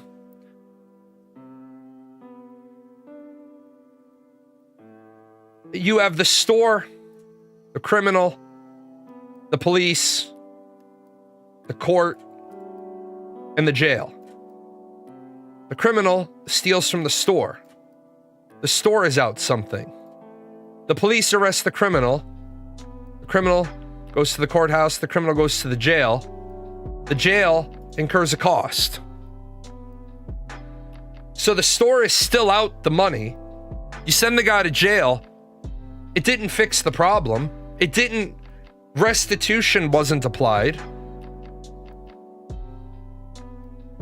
Doesn't fix it. Fines are useless. They're just not going to pay the fine. Johnny Somali is in detention until his appeal. His life for the next 5 months is a 4x8x8 hole with a dirt floor where your toilet is a hole on the floor next to where you sleep and you never get out. No books, no TV, no nothing. And your thoughts, sometimes someone remembers to bring you food. That is the reality of detention in South Korea. Yeah. And that's why they don't have a lot of reoffenders in South Korea. We need work camps. I don't disagree with you. I saw somebody say, take a few hands and you won't need more cells. I don't disagree with you. I know it sounds harsh. I know it sounds rough, but we treat our criminals way too well. Yep.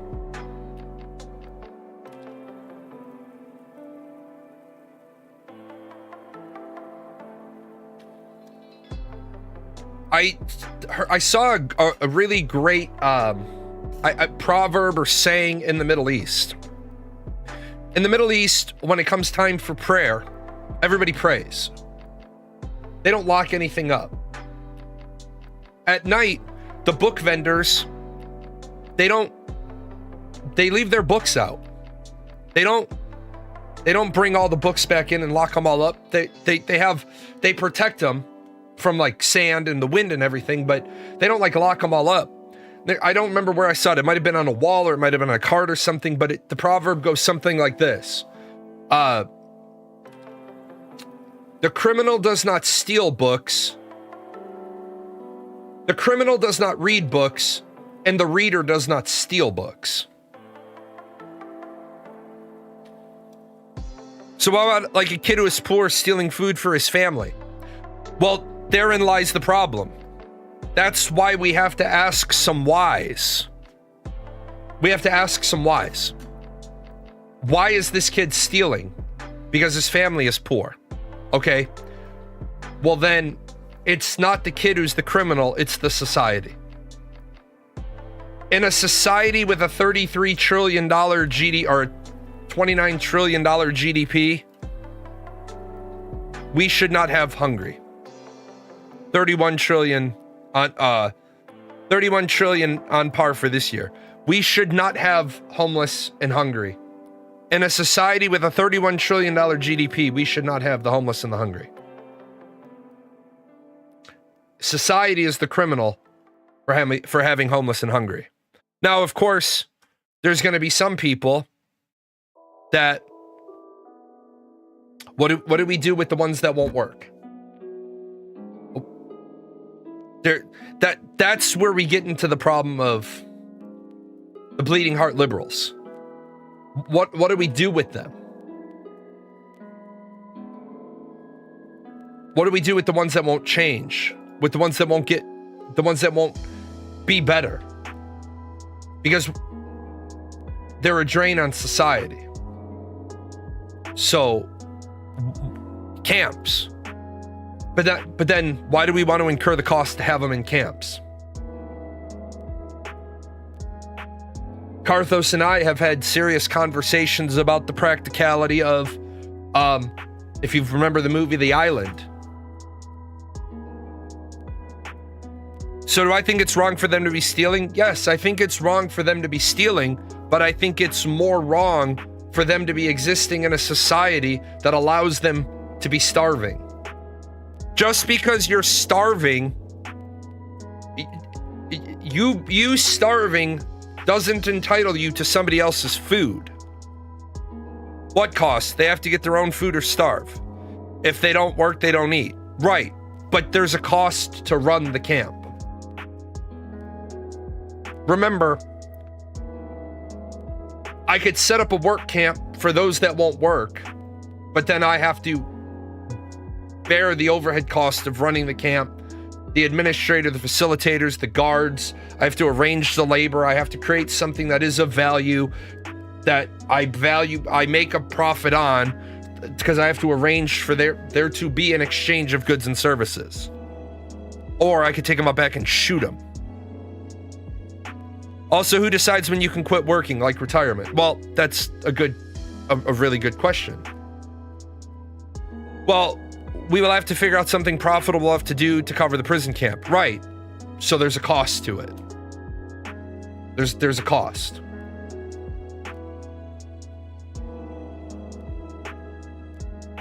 Norway, I think, had the problem with college students. People were staying in free college for 10 years and completely draining the system just because they didn't want to go out in the real world. When the state suggested a 3% of cost fee the students would have to pay, they basically rioted over it. Right. Because at the end of the day, the problem with socialism is it's lowering the bar.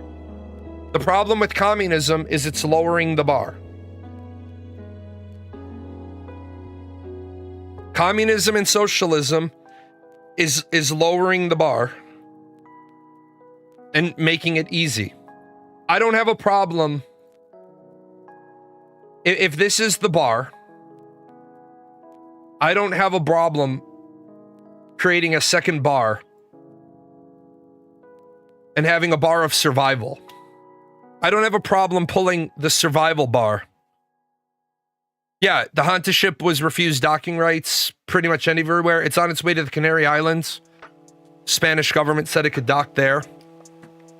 I don't have a problem with separating survival from wants. But where people have their problem is they confuse wants and needs. People confuse wants and needs. Friend of mine, I'm done supporting her. She pissed me off. As I've said to people, I suffer from the condition known as vicarious trauma. They were denying a canary. Obviously, if that's happened since I started streaming, I don't have the active news up. As you know, I've told the story for the last couple of years about this mom of 4, has an adult child. She's constantly complaining about money. I spotted her money. She was supposed to pay me back when she got her tax return. She never paid me back. She was supposed to pay me back then when she got her insurance return. She didn't pay me back. And then she was like, I need money for laundry detergent. But she gave it all in one run-on sentence. I need $45 for laundry detergent. No, the motherfuck you do not. No, the motherfuck you do not need $45 for laundry detergent. Sorry. Done with this shit. This shit's finished. My good karma. I'll never get my $175 back. It's fine. I don't need it. I can live without it. $175 is like one good meal out for me. No problem. If you're begging for money, you don't need to use Tide. If you're begging for money, you don't even need to, you can use your kid's shit needs to be clean. Powdered detergent, motherfucker. Powdered detergent. Liquid detergent is bougie shit for rich people. $175 to learn someone is garbage is a cheap bill. Yeah, but the problem is, yeah, powder is bulk and cheap. Yeah. Also, I'm just gonna say this, right? Unless there's a shit ton of stains on your kid's clothes, you can get away with just washing your clothes through the washing machine without detergent. You don't, if you're trying to not get a CPS call, you can wash your clothes without detergent and it'll be fine. You might have to wash them twice, but when we've been deployed, we've run out of laundry detergent. You can still get most of the dirt and stink out of your clothes. I have no idea what detergent is $45. Yeah, that fucking bag of powdered shit on the bottom shelf of the fucking, at the fucking laundry, at the fucking grocery store hasn't been moved in 5 years, is like $4. You take that up to the counter, they're gonna be like, shit, we still even have this? Some old guy in the back bringing out the other one. We've got 74 more to go. Yeah, so I'm just like, this is fucking ridiculous. But like, getting it close to warm weather, most places you can hang dry. All places you can hang dry. It's actually against the law. A homeowners association may not pass a law that says you can't hang dry your clothes. Hang drying your clothes is considered. Yeah, is she drinking it? Hang drying your clothes is considered harnessing solar and wind power, and you cannot be denied. Now, they can have rules and regulations like you can't leave your clothes on the line overnight. But it was a federal lawsuit years ago. Homeowners Association tried to tell the homeowners they can't put their clothes on the line. What's up with Canada? Canada, I thought you guys all loved each other. What is happening in Canada? Because one of its provinces, Alberta, is voting to leave. In case you don't know, for the past few years now, there's been a burning desire inside of Alberta to leave Canada. This is driven by many things: economics, politics, identity, and also the fact that Alberta, well, they have most of Canada's oil. And many believe that the federal policies inside the Canadian government is actually hurting Alberta, whether it comes to their ability to produce and export oil. Also, many believe that Ottawa has too much power over the area, especially when it comes to energy, climate policy, taxation, and most importantly, they're angry that we give you a lot of money when it comes to oil and such, and we don't really get much in return. Fast forward to today, where they needed roughly about 178,000 signatures in order to force a vote on independence. And well, they got over 300,000. If verified, this could trigger some kind of province-wide referendum as early as October, but I will put the brakes on this real quickly. Even if the people vote yes for this, there is going to be years of negotiations with the Canadian government. Things are already looking messy, as the Indigenous First Nations are now suing to stop this vote from happening, saying that it violates historic treaties that existed before even Alberta was created. At the same time, a massive data breach just occurred, exposing a lot of personal information for nearly 3 million people. And now there's fears that there's going to be some kind of foreign interference when it comes to these votes. That aside, I need to add, there really isn't much support for this independence. It's only about 18 to 30%. Bottom line is this: even though they got the signatures for this, it's very unlikely that Alberta will be leaving Canada. If they were to, definitely not within the next few years. But let me know what you think in the comments section. So, does anybody want to take a wild stab? After the midterm elections, Donald Trump will invade Alberta, saying that the people of Alberta want to join the United States, just like the people of Crimea wanted to join Russia. Anybody? Anybody want to take those odds? Because I don't think those odds are very, very bad. I wouldn't support it, but I could definitely see it happening. Before or after Cuba?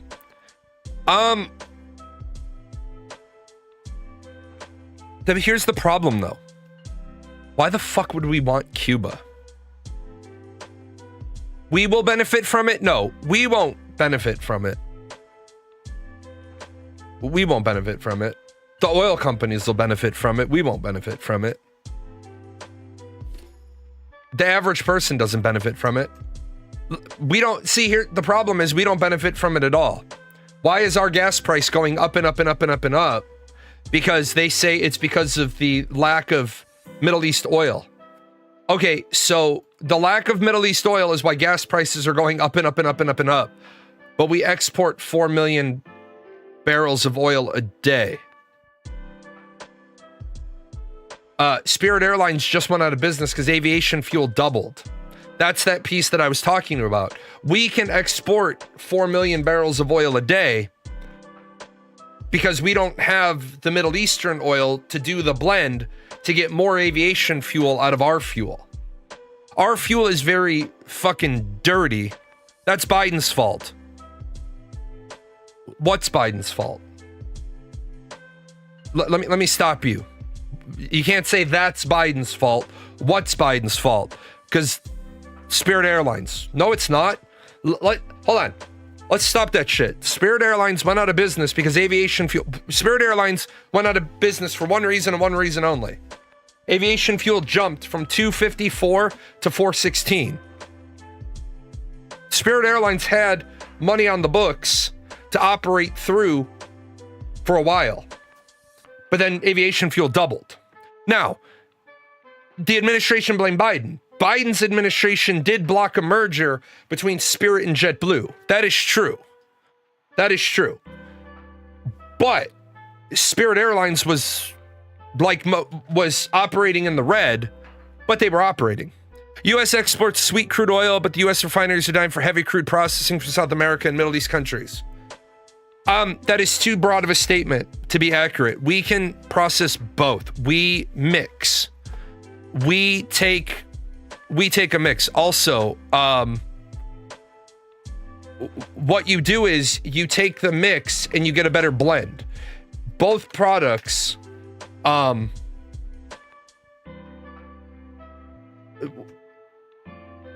U.S. has the ability to refine both. We produce a lot of sweet crude. The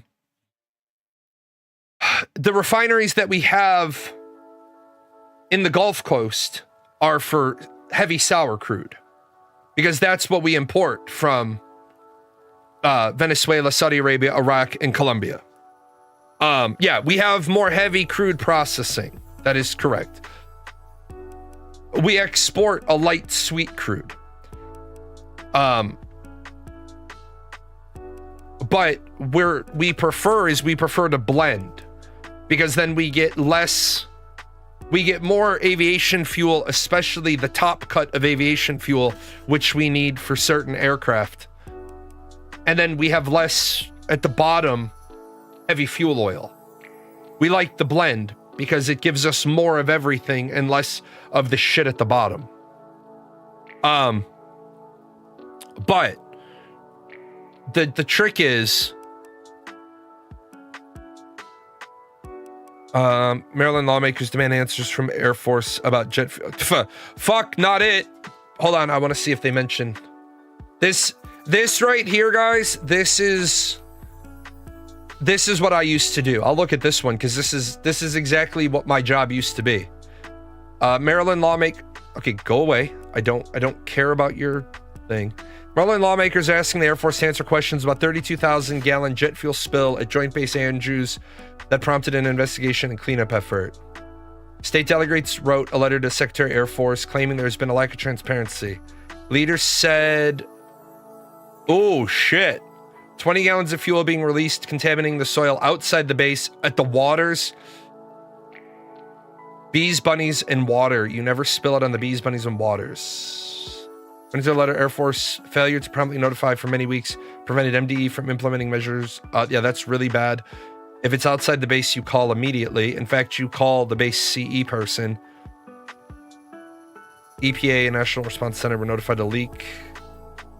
32,000-gallon jet leak occurred between January and March from a refueling system, which has since been shut down. The leak was discovered on the base, saw visible sheen and smelled fuel coming from the creek. It was in the creek. That's a bad fucking day. I am fucking glad I am retired. I am fucking glad I am retired.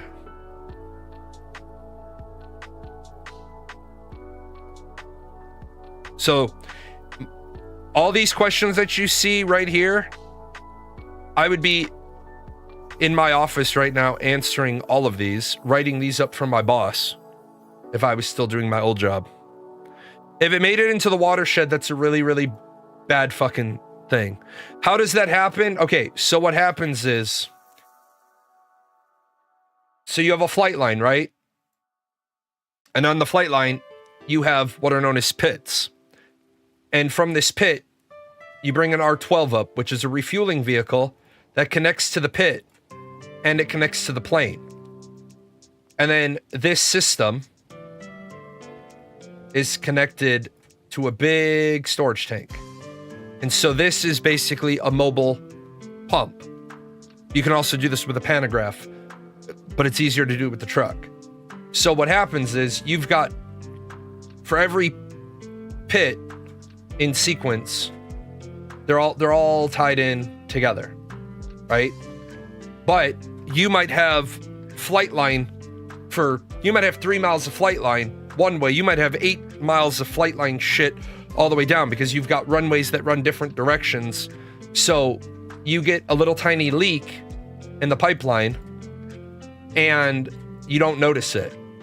Because remember, you're talking about monitoring the pressure of, let's say, a 20-mile loop of fuel. So you're like, okay, I have 23 PSI. And you're like, okay, as long as it's below 32, we don't give a shit. Well, why don't, well, because we care about the cleanliness of the fuel. Well, you're always going to have a little loss. There's going to be a little. You're going to spill a little bit on the flight line, a couple of drops here, a couple of drops there. You're going to get some evaporation. You've got your geodesic dome on the top. You're going to have a little bit of evaporation. Every day, you have to do what's known as a water draw-off because there's water in all fuel. So you have this water draw-off. Well, when you're drawing off water, you keep drawing off until you get a little bit of fuel. So you've lost a little bit of fuel. So you don't notice right away that you have a leak. So what happens is either your leak is small enough and goes on long enough that you lose 20,000 gallons or 32,000 gallons, or the leak has been progressively getting worse and worse until one day somebody's like, 32,000 gallons is nothing when you're talking about a base that has 8 million gallons in inventory. I think I should have clarified. This might be a 1 million gallon tank. And I might have 8 of those hooked into the system. So 32,000 gallons is ultimately a rounding error. Like I said, I pull off 8 gallons of water today and a quarter gallon of fuel in the water draw-off. Well, if I pull off a quarter gallon off of 8 tanks, I've lost 2 gallons. So everything is, you're losing a little, and I hated this phrase the whole time, but I'm losing within the allotted amount of loss. 2 months, 60 days. So 32,000 gallons in 60 days isn't really that much lost.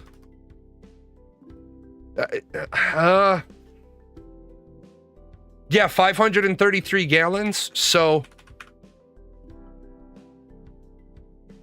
you're talking about 0.006% of potentially their inventory. That's not even a rounding error. Like, nobody's going to notice that.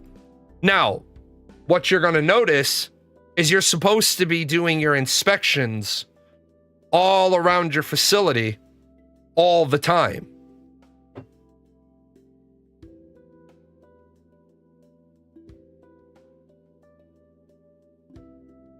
So a failed test in December showed a potential leak. It had lost about 10,000 gallons of jet fuel, but staff believed the leak was contained to the base. Then on March 23rd, someone at the base spotted oil on the freshwater creek. Oh yeah. So if they had done a hydrant leak test, so they would have done a pressurized test of the whole hydrant system.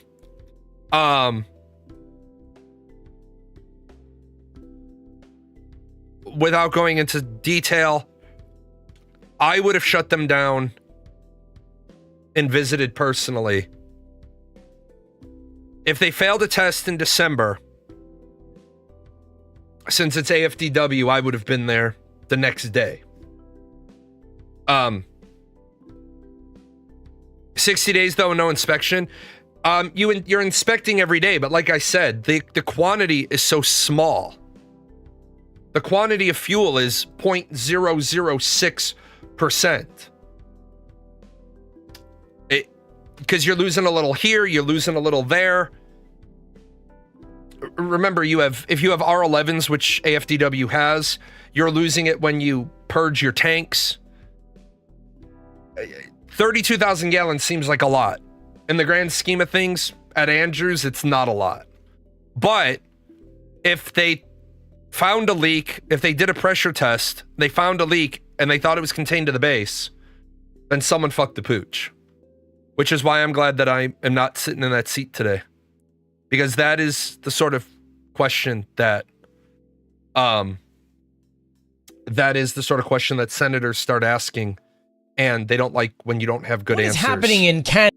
That's going to be a bad fucking day for the Air Force Petroleum Agency's boss. The boss of Air Force Fuel is not having a good day. So who gets fired?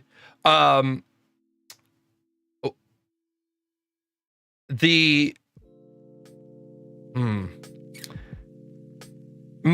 list of people subject to potentially being fired: the wing commander at Andrews, the LRS commander at Andrews, the POL flight commander at Andrews, the person that would be sitting in the deputy director of technical assistance job, potentially the mission support director at AFPET, and the director of AFPET, the director of Air Force Petroleum.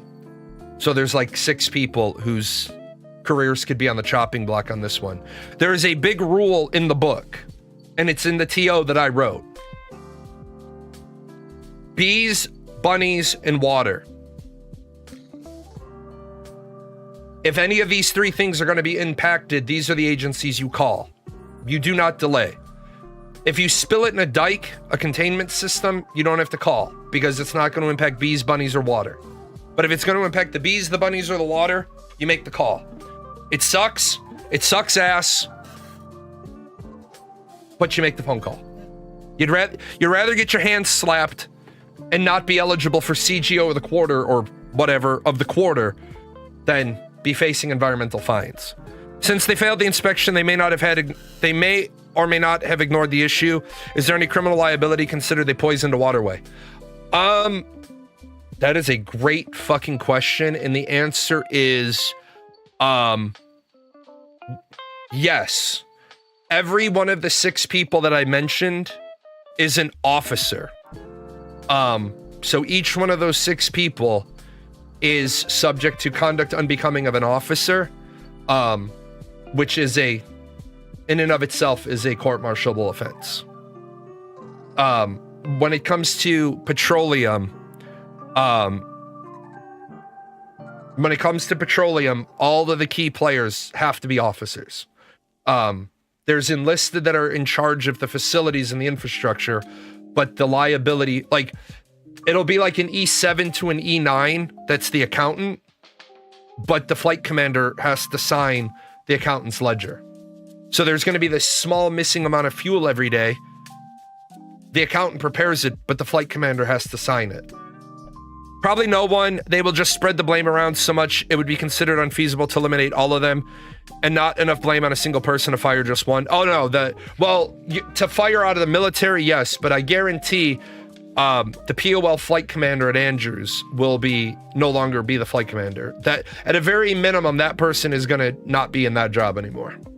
They will probably not get their shred code or their endorsement to be a POL flight commander. Possibility it was done purposely, very minimal.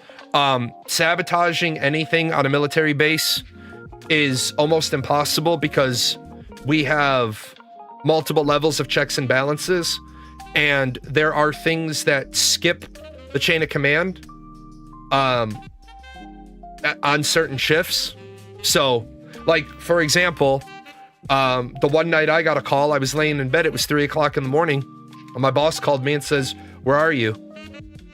And I had a great relationship with my boss, and I said, "Is this a trick question?" And my boss said no. And he said, "Where are you?" I said, "I'm in bed at home.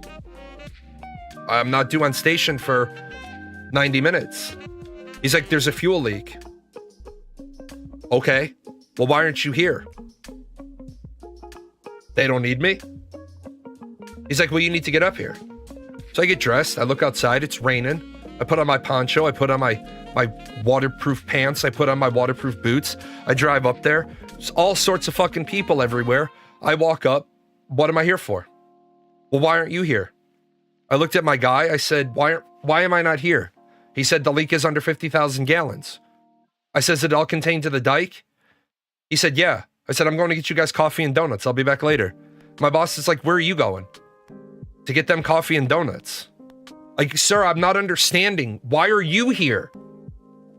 He's like, because I got a call. Well, why did you get a call? Because the group commander got a call. Well, why the fuck did he get a call? So I go over to the group commander, he was my mentor, said, morning, sir. He said, the first thing he said to me, he's like, where's the coffee and the donuts? I was like, I'm on my way to get them now. But my boss called me. He's like, this is a goat rope. I said, yeah. Guy had left the oil water separator opened on the tank. And about 50,000 gallons leaked out. He's like, how much of this are we going to lose? I don't know, sir. Got to wait till the rain stops. He's like, okay.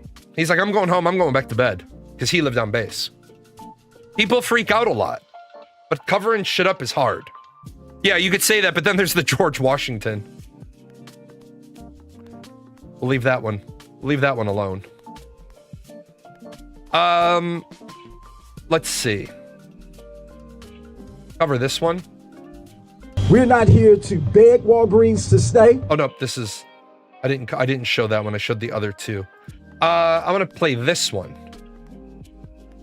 If the Hanta virus that is found on that cruise ship is the version that is human to human and that has a death rate between 35 to 50%, where we have no cure, we have like nothing to counteract it, in an era where, and I'm studying public health right now, I'm getting my master's in it. There have been so many firings at the CDC. There have been so much public health money defunded to the point where we literally cannot keep up with the news. They have had to, like at the university I'm in right now, they have had to let go of a lot of, and this is like top 5 programming. Yeah, I'm going to stop her right there. And I know this is going to make me sound like an asshole. You're studying a master's degree and you're making content. And you, am I? No, I'm not muted. She has gone through 3 or 4 different thoughts. Like, breathe. Talk to us. The state, in the country, actually. They've had to let go of a lot of the professors. Because of the fact that so much of our funding has been cut public health-wise in this country. The people who investigate these illnesses and how they spread, and the people who are the ones that come up with the vaccine or the cure, are unemployed and have not been able to find jobs since last year. Everybody's comparing this to 2020. And again, we really don't, it's, at this point, it's a waiting game to see more information, but everybody's comparing this to 2020. If this is the human-to-human version of the virus, and this hits America, it will make 2020 look like child's play. Mind you, we're already dealing with another zoonotic virus that has a 50% death rate, bird flu, which a lot of modern pandemic response has been built off of in the United States with very little information. So. Okay, so she's not wrong. We are in a terrible state right now because America likes to solve. The CDC circus during COVID made it extremely difficult to trust any of them. The CDC didn't cause the circus. Donald Trump did. So you're aware, Donald Trump was being given the protocols, the protocols, and he was choosing not to follow them. Donald Trump thought the economy was more important. Now, granted, we didn't know what we were dealing with at the time. And unfortunately, the coronavirus is of a family of viruses, that herd mentality is really only the only methodology. I know it sucks, but the coronavirus culled our population of a lot of unhealthy people.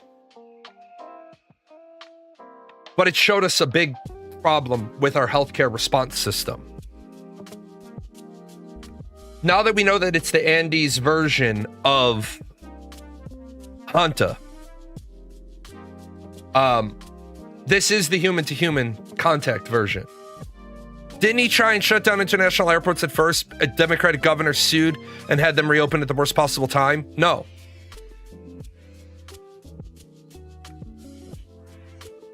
Because Donald Trump, we had governors sticking COVID positive people into nursing homes. No, we didn't. We need to stop that. A governor cannot, nursing homes, the majority of them are privately run. Governors can't put anybody in anything that's privately run. We've got a lot of, yes, we have,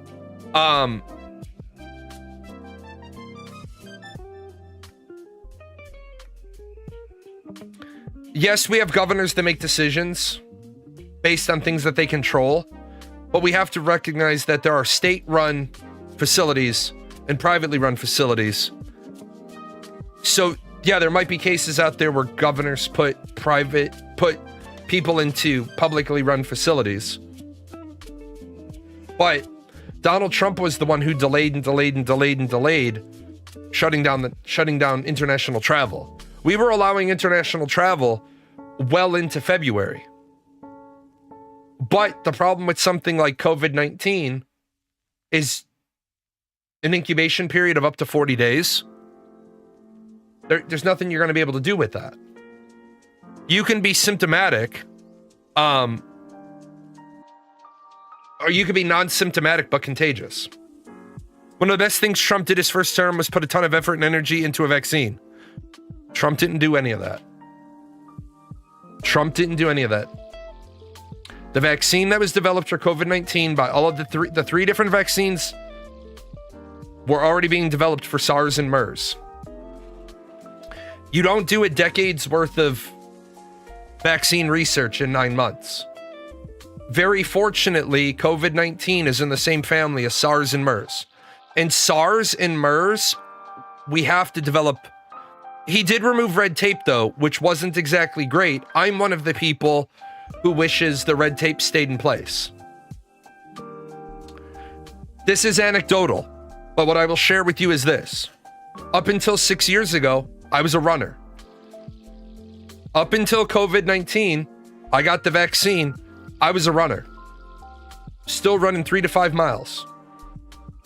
I got the vaccine, I got the chills, I got the shakes. After that, I've had cardiology problems and pulmonary problems. It's the only thing that changed, other than my age. Some people have said, oh, well, that's what happens when you get old. Sure, absolutely. I'll be the first to say, as I got older, my distance was shortening. I used to run 10 miles, then it became 7 to 10, then it became 5 to 7, and I had gone down to 3 to 5.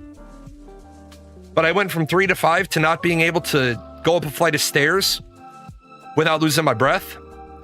That's a little thing. Now, he did. I never tested positive for COVID until last year. My health concern problems were already established before I ever tested COVID for positive. I've probably been tested for COVID, without exaggerating, 18 times. I've tested positive once. I'm not against, if they get hit by something with 50% mortality, I hope they do everything. The thing is that the Hanta virus is going to turn people into liquid shit.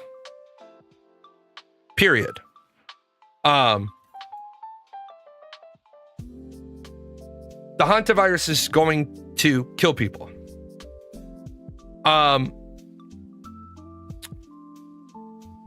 It's the same as if SARS or MERS got spread around. It'd be the same as bubonic plague or Ebola got released in a densely populated area. The problem is people. The problem is people. I went to my daughter runs warm even when she's healthy. My daughter runs at about 99.1 on a daily basis. Well, we went to Disney. We knew we were healthy. Okay? We knew we were healthy. We had been in the house for about 9 weeks. We didn't have any human contact for about 9 weeks. Just the four of us. You want to talk about tearing your hair out? Be in your house with your wife and your 2 kids for 9 weeks. We went down to Disney. We were one of the invited Disney families. We were giving our daughter Tylenol every morning because she runs at 99.1. Well, we got to the park and she was like 99.2 because they were scanning your forehead. Now, they're like, you need to come into the tent, you need to have her sit in the cool air for a few minutes and we'll scan her again. And my wife's like, are you going to tell her that she runs hot? I'm going to say, shit, I'm going to wait until they scan her again. Because if we're sitting inside and she scans it under 99, I won't have to say anything. They scanned her again. She was like 98.7.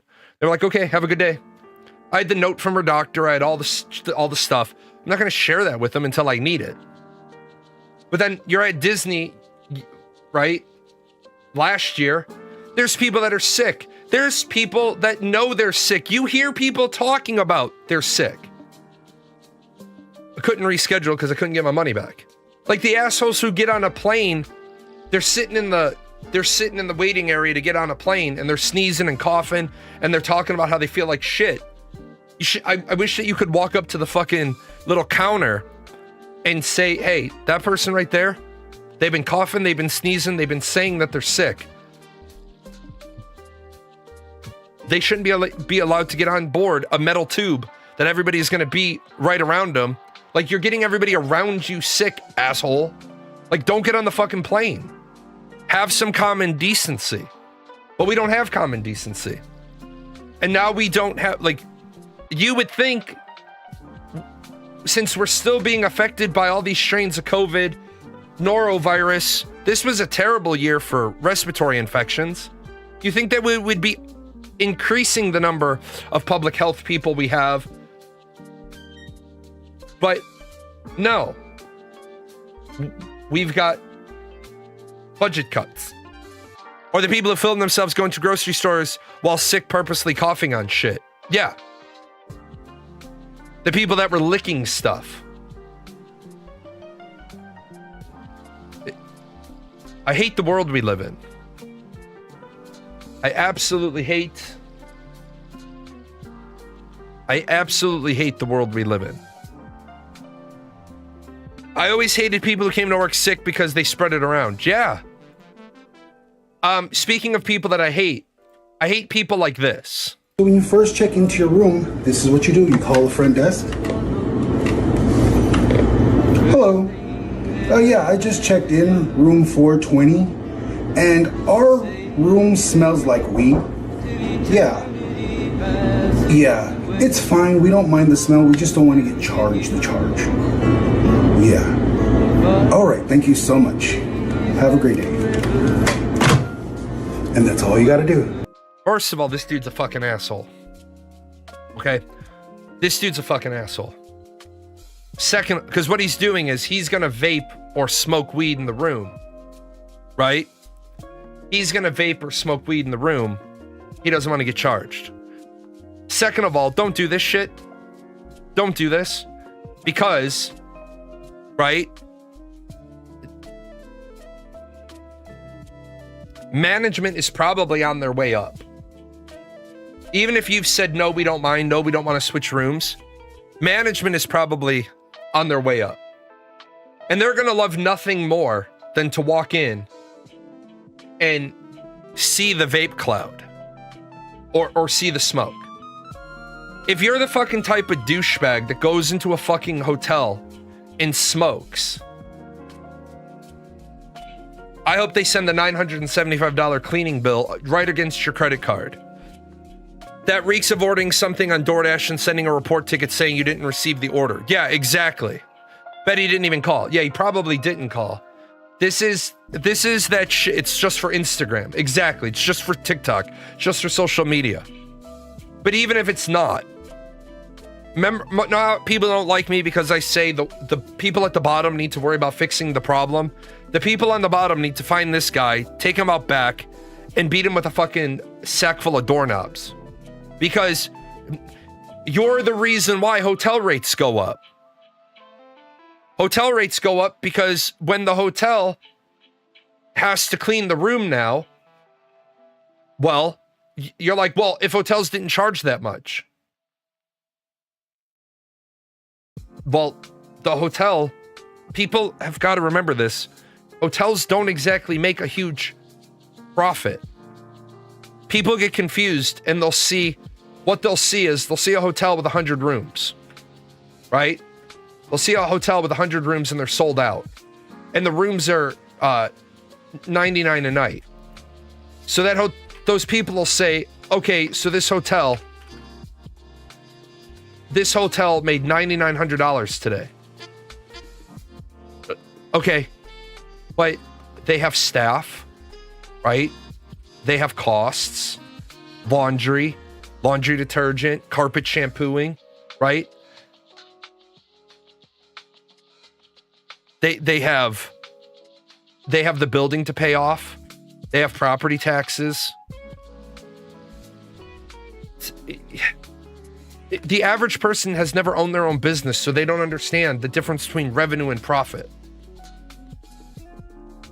Food, if they serve it, right. That free breakfast that they give you, there's nothing free. That money came out of this money. We're living in a society where people are just assholes now. And if you would just try being nice, things might change. Or they'll look at the Grand Hotel in Capitotonia and think that all hotels are successful. Right. Like, I have a friend, he owns a hotel. He's owned the hotel for, I'm going to say 26 years. He's worked his ass off for 26 years. He's only now in the big profit part of his life because he owns the building. It's all paid off. And he's like, dude, I worked 21 years of my life busting my ass to own everything free and clear. He's like, now I get to make a little bit of money. He's like, that's what people don't get. As the owner, there were some times there was no money to do an owner's draw with because the balance was $8. He's like, oh goody, I get to do an owner's draw of $8. The ice machine broke. Fuck. That'll be a $550 charge. Shit. That guy needs to be taken out with a sack full of doorknobs. First checking. Just beat the fuck out of him. I want to talk about this one. The colleges are making the job market bad. I'm absolutely going to get fried for saying this, but here's why companies are laying off young college graduates, and a lot of it is the fault of the colleges. The reason that companies are laying off young college graduates is because colleges are teaching young adults things that are inaccurate about what will happen after they leave college. Why do they do this? It's because they're selling them a bankruptcy exempt $108,000 to $156,000 debt product that takes 4 to 6 years to get, 5.5 on average, that only 7% of them need in order to get work that is going to be the exact same work that they could get without ever buying a degree. I want you to hear that number. Only 7% of people are going to college and getting a piece of paper to get a job that they couldn't get without the piece of paper. So they have to justify their cost of existence. The people who are teaching your kids in these colleges are people who are very insulated from the real world. And why are they insulated from the real world? Because the way they get paid and the way that their world works is not real. It's not real because it's subsidized by the government. And because it's subsidized by the government, they don't have a real grasp on what businesses need, on how they work, on normal things, because universities and colleges do not run that way. This is absolutely correct. If you, those who can do, those who can't teach, and those who can't teach teachers. It pisses me off. Oh, I won't lie. Sometimes it's nice to get into scrap with these assholes and put them in their place. Phones changed everything. Hate it. Now all the assholes know they can get away with everything. Yeah. What we have, I don't think college should be allowed. I know some of you are going to get mad at me, but I think college loans need to go away. I think federally backed college loans need to go away. It is the easiest, fastest way to get college tuition back under control. You cannot have people, like in my state, there are people getting $100,000 college degrees for teaching when teaching starts on mathematical average at $62,000, but the likelihood of getting one of those $62,000 jobs is very low. So you're closer to like 40. We've got to change how kids go to school, because right now the education industry is, in my opinion, more predatory than the medicine industry.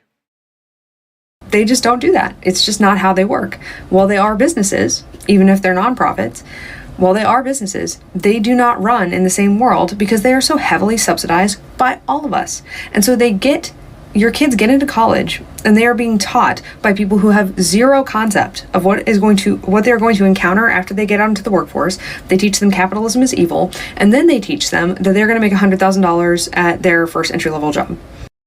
So I take exception to what she just said there. I think that's a gross overgeneralization. Let's negotiate. Remove 99% of the H-1B visas first. I don't want the removal of college loans to be used as a reason to hire foreigners. No, let's not do that. And here's why, Astro. H-1B visa holders are brought into this country because Americans are too lazy and too stupid to get the degrees that are needed for the technical jobs. H-1B visas, in order to get an H-1B visa for your job to bring somebody over, you have to prove to the immigration office that you've already tried to hire an American. You can't just get H-1B visas to bring foreigners over, because remember, you're not paying H-1B visa holders peanuts. H-1B visa holders are making buku dollar. You're taking the best and the brightest out of another country and bringing them here. You're not paying them $7.25 an hour. They're the ones you're paying six figures to because you have a deficiency that you critically need filled. And you've already tried to hire it domestically. And so you've tried to hire it domestically. Then you contact the government and say, I need to sponsor an H-1B visa. And you have to tell the government what the salary is before they'll give you permission to get the visa. H-1B visas aren't the fucking problem. H-1B visas are the solution. All the other fucking illegal immigrants, undocumented workers, sure, I'll agree with you. But let's leave H-1B visas alone, because they're right now, for example, when Trump and his fucking border czar stepped up, they kicked a professor out of the country at the airport. The professor was going to Johns Hopkins to teach liver transplants. Johns Hopkins had to import a fucking teacher to teach liver transplants.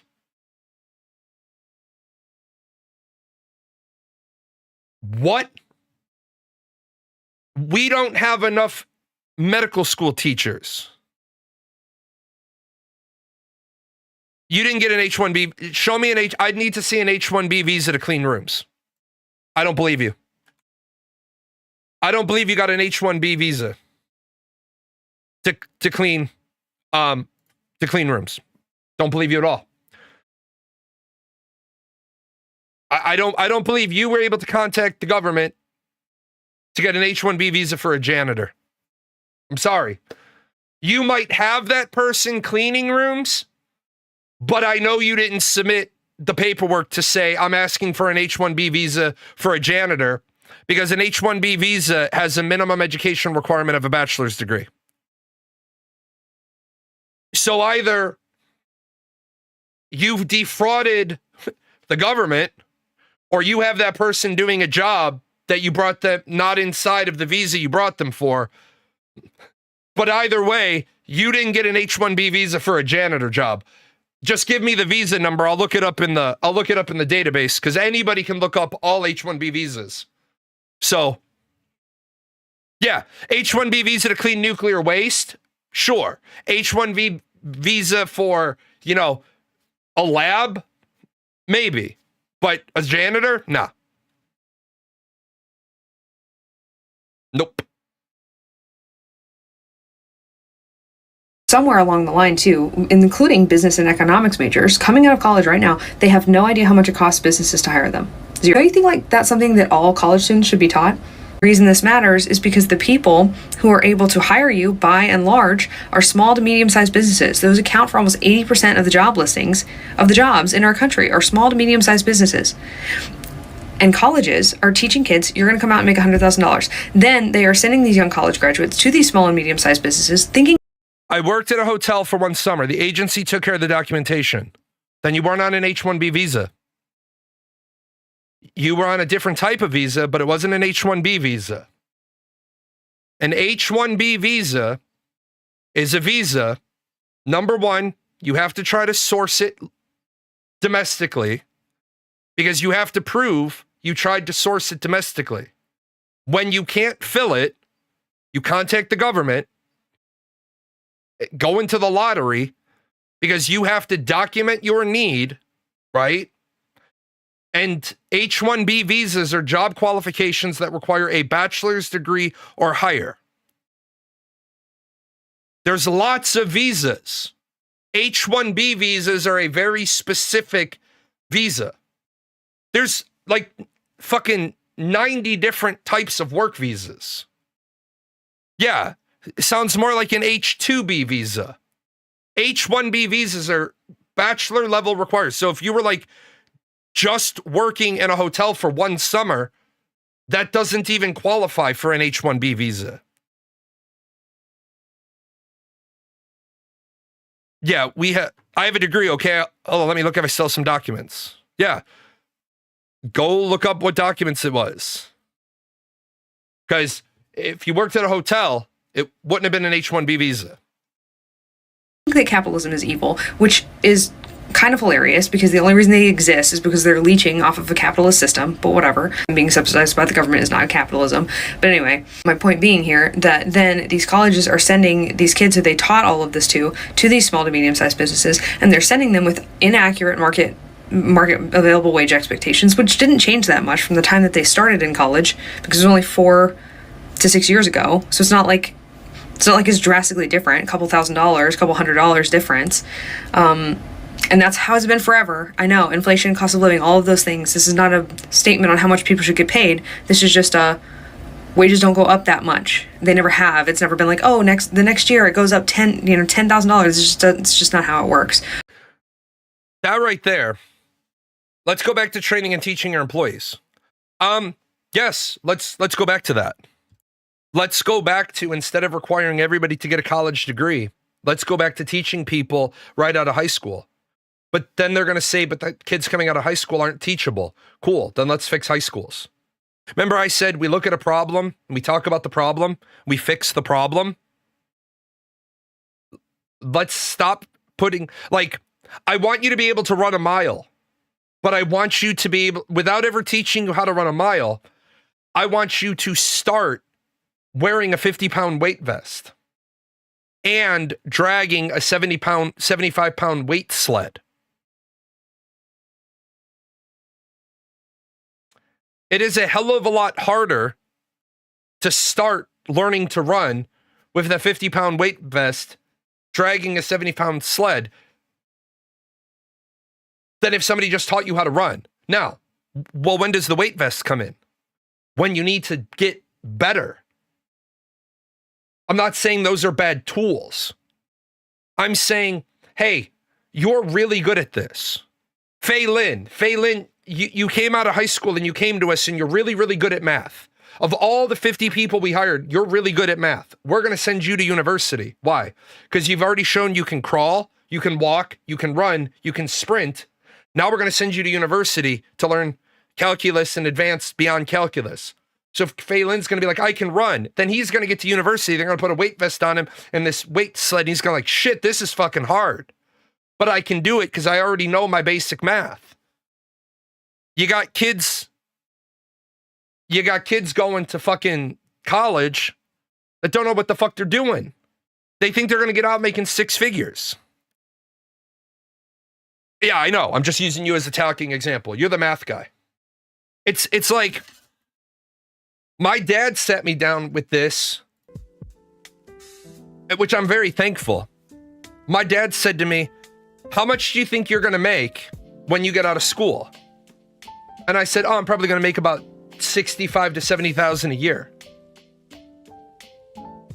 And my dad said, the year you graduate? I said, well, yeah, that's what teachers make.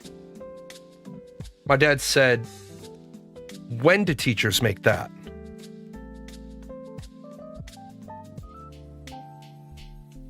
Would I trust someone that went through school or someone who was taught and trained on the job? Oh, that would depend on the job. That would depend on the job. If I had to blind pick someone who went through school or someone was taught and trained on the job, for most things, I'm going to pick the person who was taught and trained on the job. For most things. For entry-level roles. Now, these small to medium-sized businesses are getting kids that have no skills. They've been indoctrinated with wild economic theory from people who don't live in the real world and then also don't have to work in the real world either. And so they don't even know what's going on. Idea what they're sending these kids into, like at all. They've never been in it. Something like less than 10% of anybody who's not a STEM professor has ever worked a job outside of academia, including being a barista before they were a professor. And I'm going to ding her on that. That number is wildly inaccurate, but I get the point she's making. There's an awful lot of professors that have worked other jobs. Wish we had apprenticeships in America like they had in Europe for decades for accountants. We had those. Let me tell you. Let me say this.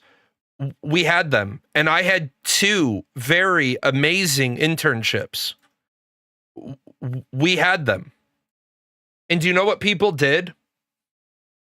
People made internships dirty and ugly.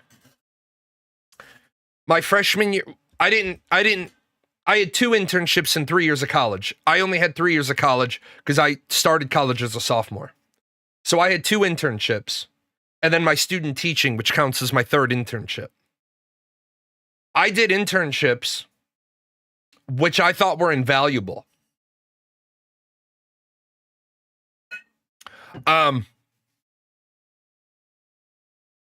But what people have done is they've turned internships into a dirty word. Oh, you're doing unpaid labor. They're taking advantage of you.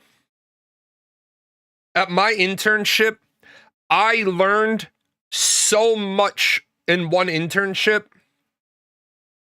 Internships require you typically work another job at the time. These internships that require you to be putting in 40 to 60 hours a week are bullshit.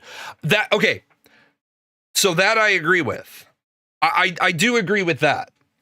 And I do agree with the idea that unfortunately internships oftentimes require you to work another job because they're unpaid internships. People at both ends are abusing them.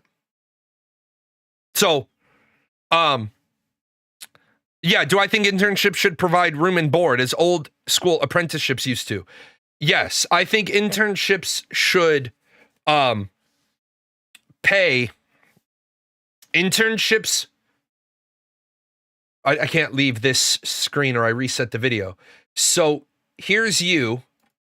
Here's the place you're going to do your internship. Here is your school. And there should be a mutually beneficial arrangement between all of you where you go work the internship.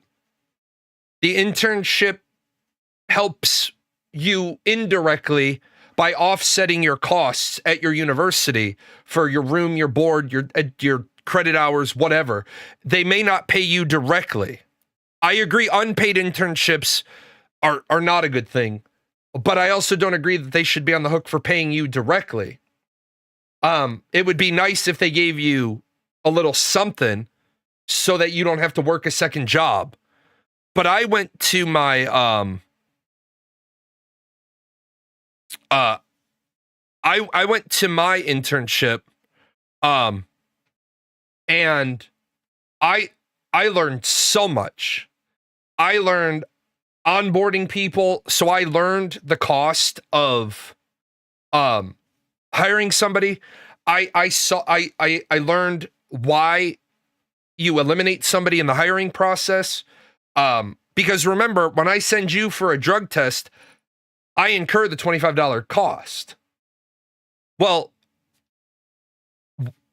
I learned how to properly document it so you don't get sued. Hey, I got to ask, and this is 26 years ago, remember? So it's not the modern, hey man, you smell like weed. Do you smoke weed? Yes, I do. Okay, well then I'm afraid you're not going to be able to work here. But then you have to write up a quick memo. Applicant was asked if he uses narcotics. Applicant applied in the affirmative. Because of the corporate policy, the interview terminated at that point because we cannot onboard individual at this time. Staple. When I was student teaching, it was a job. I was teaching 6 hours, hour of prep, and I was spending 1 to 2 hours grading papers. I skipped the fall semester to work so I could save up money. In student teaching, let me foot stomp student teaching. If you pass student teaching, you should get paid the sub rate for the semester by the school. Period. Dot. Yeah, I agree. $25 is cheap to eliminate a fuckhead, but it's still $25. And that's that nibble that people don't understand. It's the nibble. The $25 comes from somewhere. So when the employees say, well, why can't we get a raise?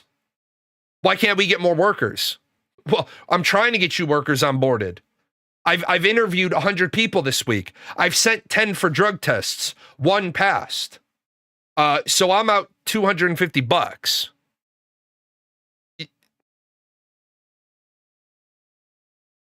And then all your STEM professors, a lot of them, it's like 10 to 15 years since they've even been in the industry. That was, by the way, before all of these AI tools were on the market. 15 years ago, the Instagram didn't exist. So that just to get a really good understanding of like how the last time these people were in the market for the most part was.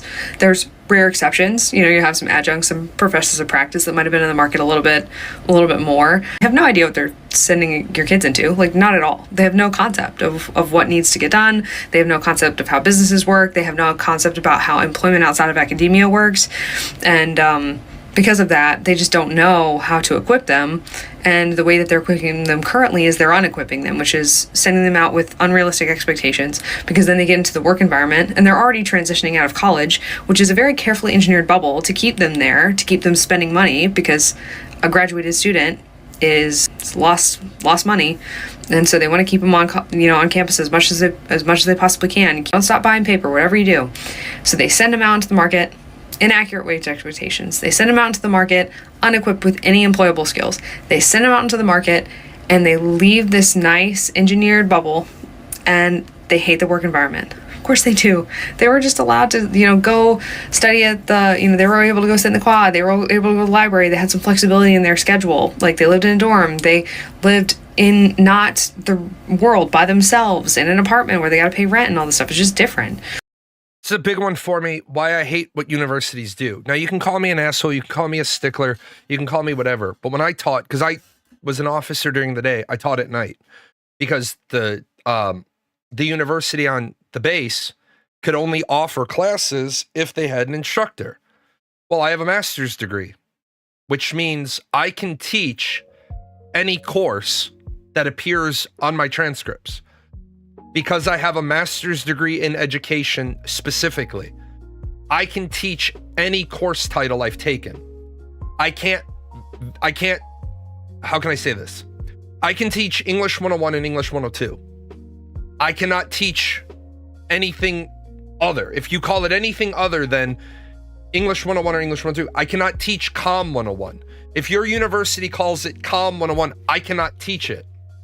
Because I do not have COM 101 on my transcripts. I have English 101.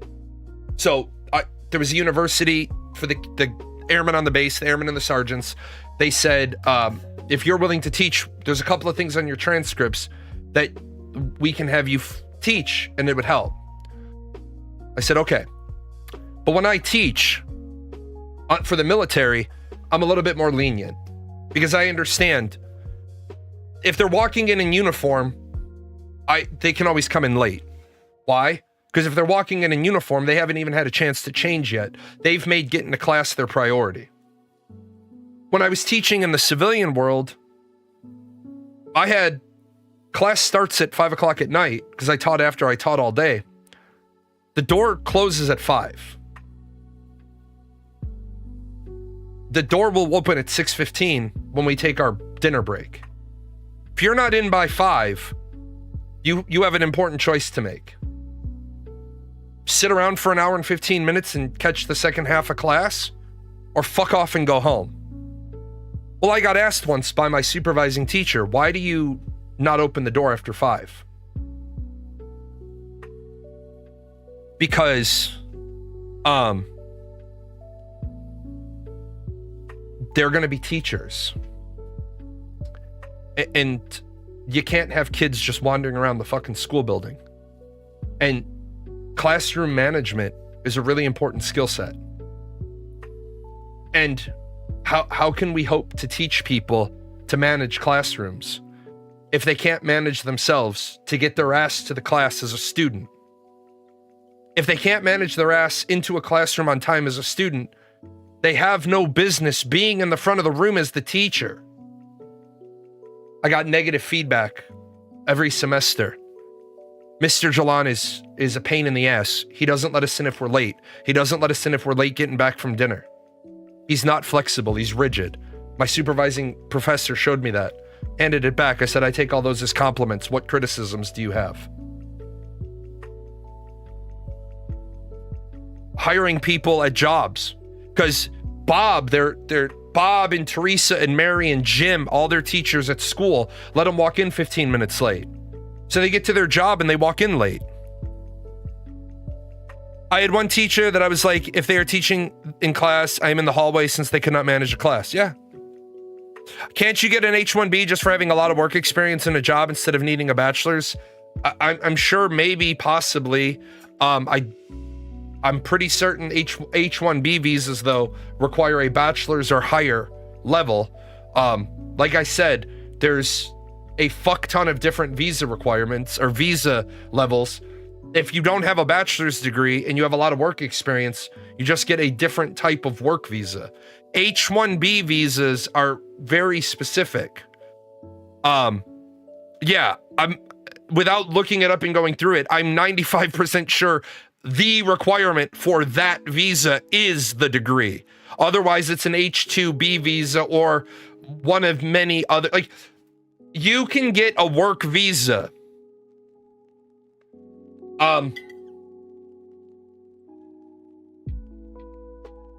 You can get a work visa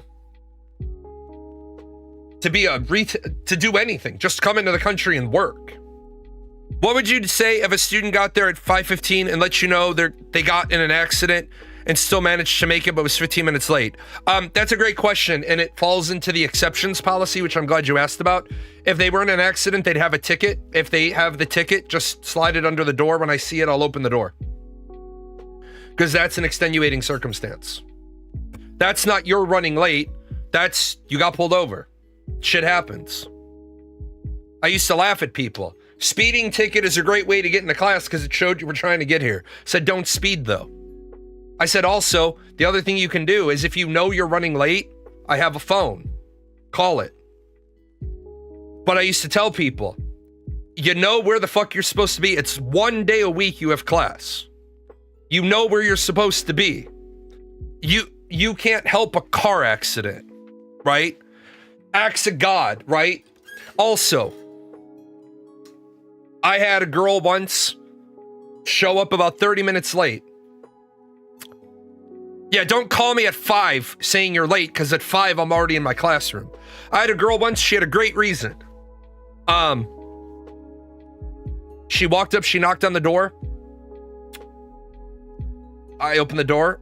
I said, why are you knocking on my door? And she says, I have a perfectly good reason. My syllabus said, give me a perfectly good reason. She's like, I didn't have an umbrella. It's raining out and I'm wearing a white dress. Get the fuck in here. Get the fuck in here. That's a great reason. That, in my opinion, that's a great fucking reason, right? Why'd my watch die again? In my opinion, that's a great fucking reason. Oh, my watch died because my watch is dead. Shit. It needs to charge quickly. And then for most of them, they haven't worked. A lot of college students in the United States don't work, so difficult to do, I think on purpose, because then it's easier to scare them into buying more degrees, but that's an aside. Now, you've got these kids going out to small to medium-sized businesses who it's going to cost $10,000 to $20,000 on the back end for them to get hired, and you have these kids that are going to leave. As soon as they get there, they're going to get in, they're going, I hate this. And also, I didn't need the degree to get this job. Oh, and also, I thought this is a job that I wanted, but I bought this degree when I was 18, and now I don't want to do any of this, and it doesn't line up with what I want, so I'm going to leave. And so now they just cost the business, like, $3,000 to $5,000 at least, and that's if they stay at least, but like $3,000 to $5,000 in 6 months to get them up to speed on something. And now the small to medium-sized businesses, which are not that big, by the way, mind you, they're taking hits. They're just taking hits left and right because they think, oh, wait a minute, I thought that you were going to stay, and they don't stay. And why don't they stay? Why? Because of course they don't stay. It's not fair to them. Like, they don't stay because they had no idea how much money they were going to make. And someone smacked them in the face when they're signing their offer letter and they're going, oh my gosh, I can't even afford to live. And that's the big one. Remember, I say a big thing for me is know your number. People applying for jobs that don't pay what they need the job to pay. What I hate to tell you, in the college graduates, some people later on in life will say, I wish I had gone to college. And the college graduates will say, your life wouldn't be any different. I got a master's degree in education. I use it more to do this Twitch show than I ever used it anywhere else in life. My master's degree has served me more being a Twitch streamer than it served me anywhere else. The fact that I had a master's degree in anything was a checkbox for the military. Came time to make captain. Went in. The group commander said, okay, so how far along in your master's degree are you? I have it. How many credit hours past your master's degree are you? Graduate hours or just total hours? Total hours. Over 115. Group commander's eyes come up on me. He's like, I'm like, I have a whole ass, completely unrelated degree beyond my master's degree. He's like, what's it in? I said, applied sciences, electrical engineering, biomedical technology. He's like, holy shit, you're one of those guys. Promotion, definitely promote. The next person behind me, how far along in your master's degree are you? Taking one class. One class. I'm in my program. I've enrolled. We're all the LROs. He's like, he's the lowest rank. I'm the lowest ranking lieutenant. I'm the oldest lieutenant. I'm the lowest ranking lieutenant, but I'm the furthest along in my education. I got to definitely promote. In high school, I was late one time because I overslept by 3 hours. They questioned the timing, and I said, I don't control how much longer I stay asleep after sleep through my alarm, and they accepted it. Yeah, like that one always pisses me off, right? You overslept, yeah, by 3 hours. Look, motherfucker, I've overslept by 12 hours. J1 visa. See? You had a J1 visa. And that makes perfect sense. Non-immigrant visa for individuals approved to participate in work-study-based exchange visitor programs. Yes, makes perfect sense. Makes perfect sense. That's probably the visa you had. And that visa makes perfect sense.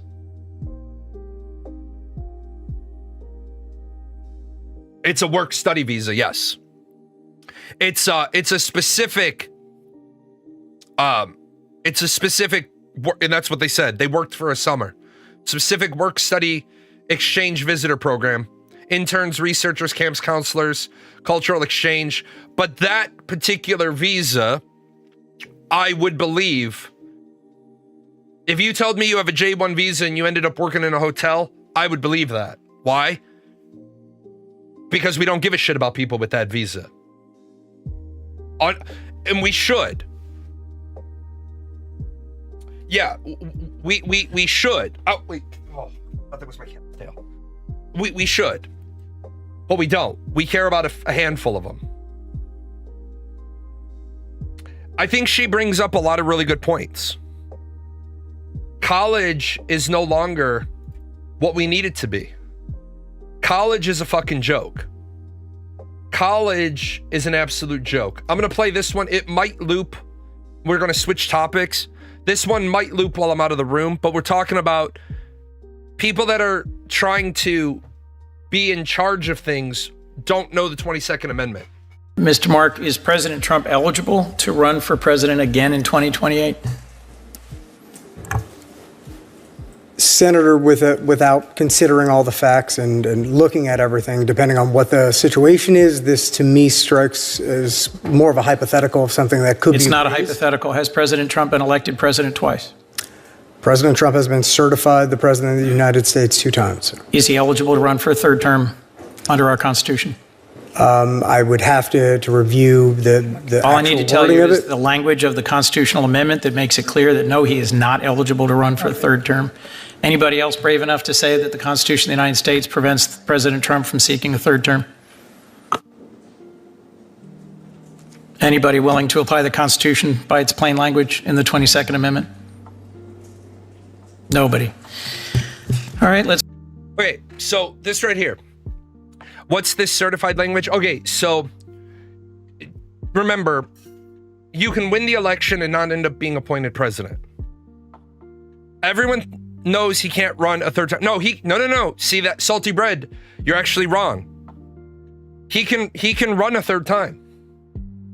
That is where the problem is.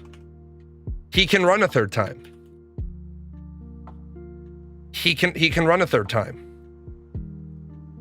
That's where the verbiage that they're talking about comes in.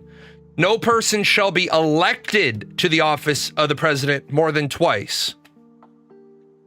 He cannot be certified a 3rd time. He can run.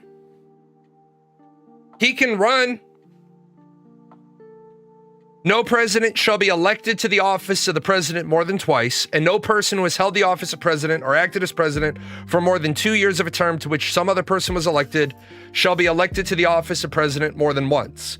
But when this article shall not apply to any person holding the office of president when this article was proposed by Congress, and shall not prevent any person who may be holding the office of president or acting as president during the term, blah, blah, blah, blah, blah.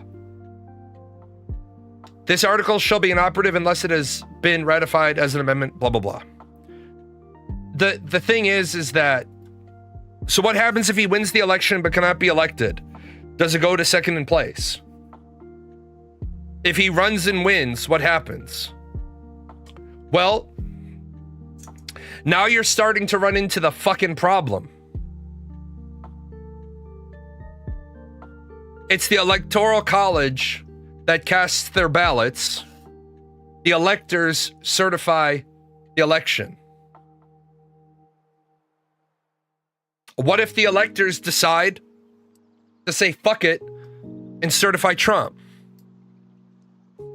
Yeah, he can absolutely run in the next election because there is nothing anywhere that stops him from running.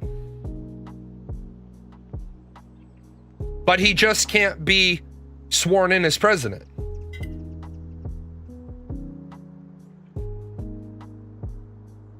So Trump could technically run and put a puppet in charge if he wins. We don't know.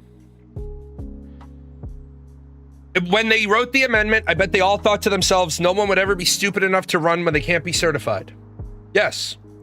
That is the problem that we have.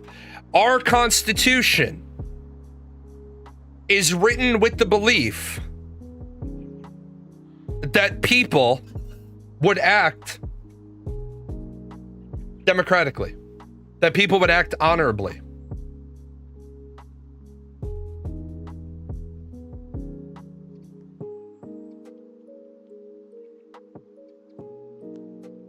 If people aren't willing to act in a certain way in regards to the Constitution, then how do we ever, or why do we even bother having a constitution? Because if anybody can just decide they're going to go around it. If Trump runs and wins the election but cannot be elected, he can just no, he can't choose anybody. But remember, the electors can. Well, if he runs, we will have a Democratic president. I'm not so sure about that. And that's what scares me. What scares me, if he never leaves, does he have to be recertified? Well, if he never leaves, which organizations can start blocking him? Can Trump run as VP on the Vance Trump ticket? No, because he cannot. Only an individual who is eligible to be appointed as vice president may run as vice president. He is not eligible to be president, so he cannot run as vice president. He could run for Congress, be appointed Speaker of the House, and then the president and the vice president could both resign. But then succession would skip him and go to the president pro tem. This is what's stupid about this is Mr. Mark is this is what a king had to come to America to remind us about. So I want to remind you, this is a king telling us this. Last week, an actual king, born of the lineage of kings we fought to establish our constitutional republic, had to come back here to remind us to wake the up. I come here today with the highest respect for the United States Congress, this citadel of democracy created to represent the voice of all American people to advance sacred rights and freedoms. Oh, no, you didn't! Oh, King Charles coming in hot! Firing on all, what's the British word for cylinders? I don't know. But you heard him? And then Charles did us dirty with a list of all the hard-fought constitutional principles we are squandering. The principle that executive power is subject to checks and balances, the rule of law, the certainty of stable and accessible rules, an independent judiciary delivering impartial justice. Let our two countries rededicate ourselves. All right. It was all very powerful until you hit the rededicate. But you heard him. You heard the king. He's just a boy standing in front of a Congress asking it to rededicate.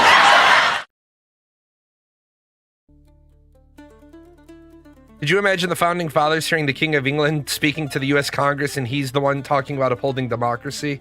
Yeah. Surely there is wording in the Constitution stating what would happen if someone ran for a third time. No, there's not. You know why? Because this is all of it. This is the entirety of the 22nd Amendment. This is it. Remember, the only president to ever serve outside of 2 terms was FDR. There is nothing in the organic Constitution that limits you to 2 terms. Everybody up to FDR only did 2 terms because that's what George Washington did. FDR said, fuck it, I'm running more. So, you feel like you're in a fever dream. Yeah. Last week. And yeah. Everyday Congress allows Trump to remain in office as a separate act of treason and betrayal of the American people. You know, I would agree with you, but I think half the American people are guilty of treason right now for continuing to support the guy.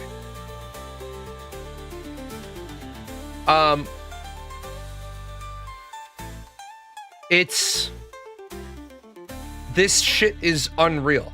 Like, yeah, the 22nd also says elected. It doesn't say certified. That is the problem.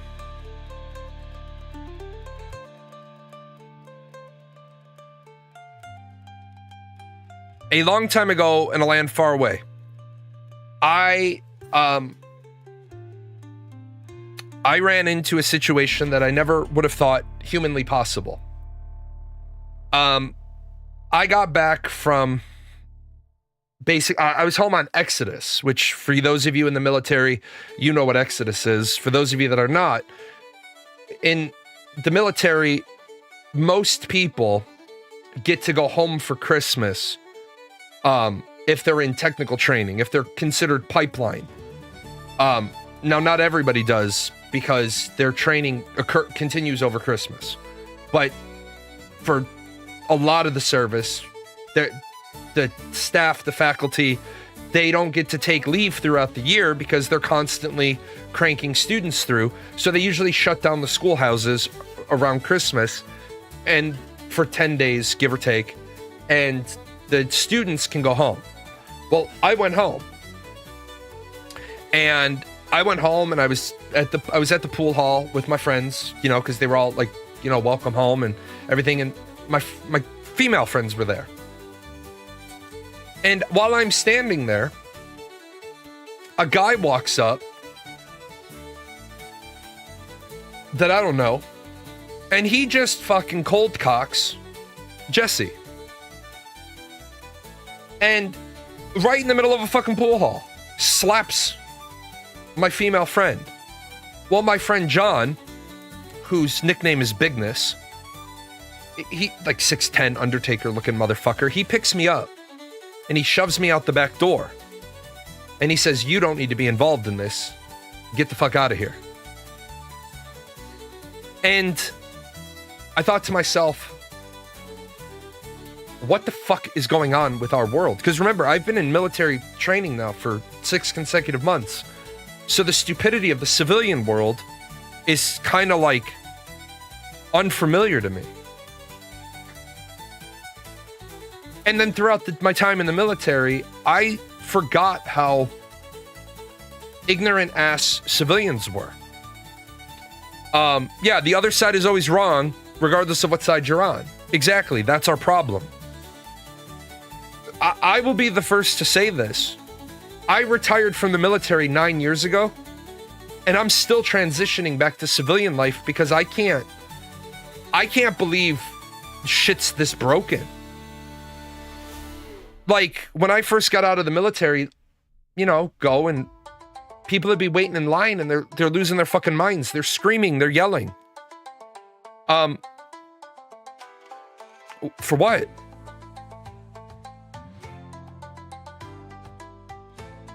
Trying to remove Trump would probably result in a civil war. You're right, it would.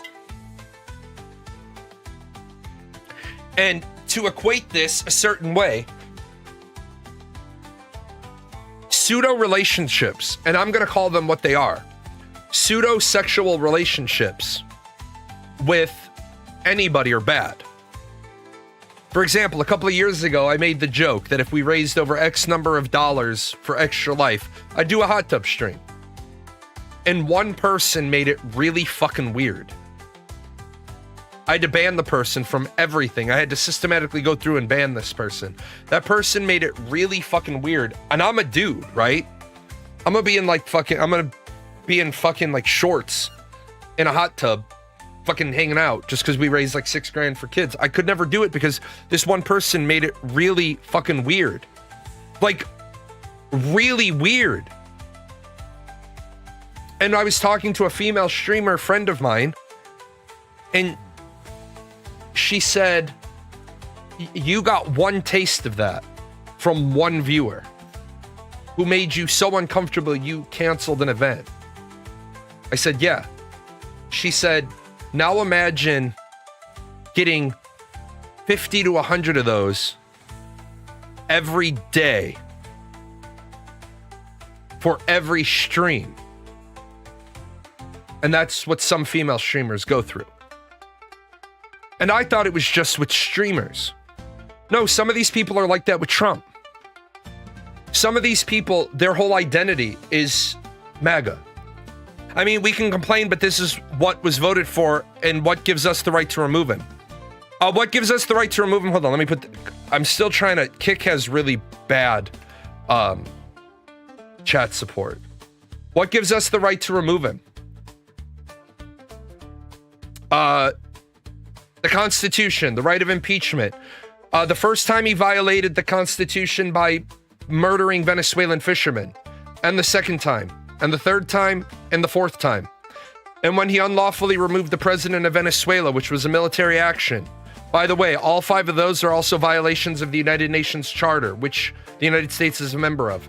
And the 1, 2, 3, 4, 5 times he levied tariffs on the American people, and tariffs are taxes.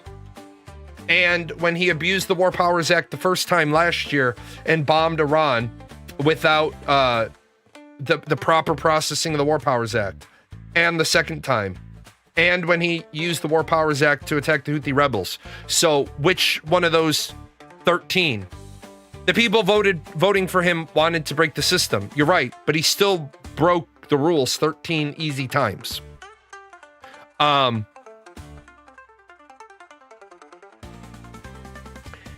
It's not about it. For me, I don't want to remove Donald Trump. That was what was voted for, though. No, I don't. Stop. I don't think every MAGA American voted for him to commit 10 war crimes. I don't think they wanted him to commit war crimes. I think what they wanted was the things he said he was going to do. He was going to institute Doge, and we were going to get Doge refund checks. He was going to institute tariffs, and people believe that tariffs were paid by other countries. This is why I say we need to stop people when they say we're going to tax the rich to solve our problems. We need to say, hold up. What'd you say? Get in the classroom. Get in the classroom. Let me explain. You pay the tariffs. Foreign countries don't pay the tariffs. That's our problem. Our problem is people are stupid. If you brought a lemon car, you don't want to get rid of it. Right.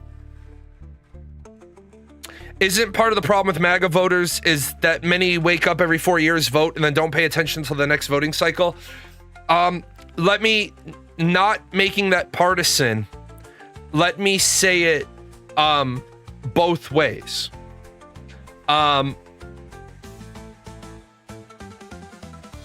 Both parties, the masses of both parties vote every 2 years, and they believe whatever they're told. And unfortunately, the wrong people have the microphones and the camera, and they're out in front of people. I'll never be a popular streamer. I will never be a mainstream streamer because I tell people they're wrong, and people don't like that.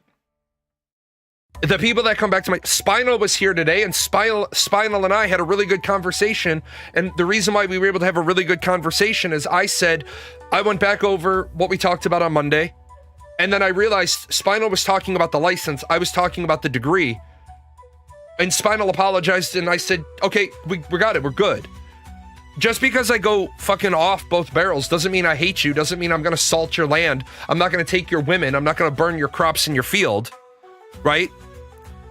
Yeah, I tell people they're wrong because people don't get told they're wrong. People aren't used to being told they're wrong. And I'll give you a great example of this. I got custody of one of my daughters at 10. At age 10, I got custody of her. She was spit and vinegar. She was fire and brimstone. She was a pain in the ass. Now, when I was a younger parent, I made a lot of mistakes parenting. This kid got her ass beat on a regular cycle because she just would not behave. Well, as my parenting grew and I took some parenting classes, I realized spanking your kid isn't necessarily always going to work out right. Well, what she said to me was, Dad, if you hadn't spanked me, I would be way worse. She doesn't spank her kids because she and I have talked, and she says, she's like, I was going to spank my kids, but I recognize what you're saying to me. She says, but I'm also not getting my kids at age 10. I'm getting my kids at birth.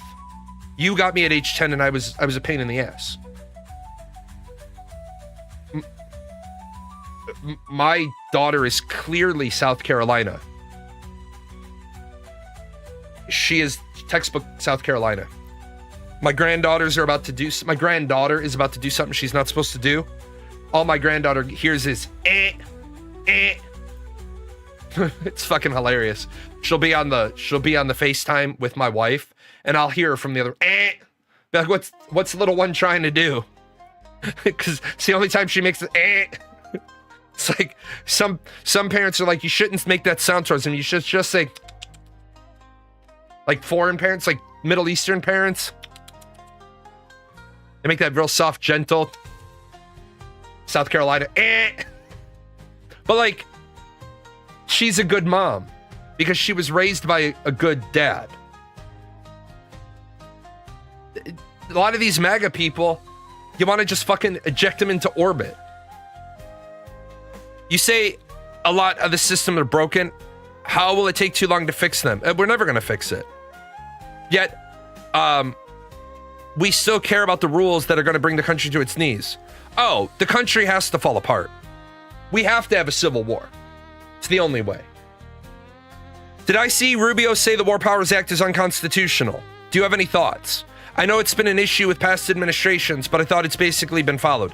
The War Powers Act is not unconstitutional. Marco Rubio is a fucking idiot. There is only one organization empowered by the Constitution to make the declaration that something is unconstitutional, and that is the Supreme Court.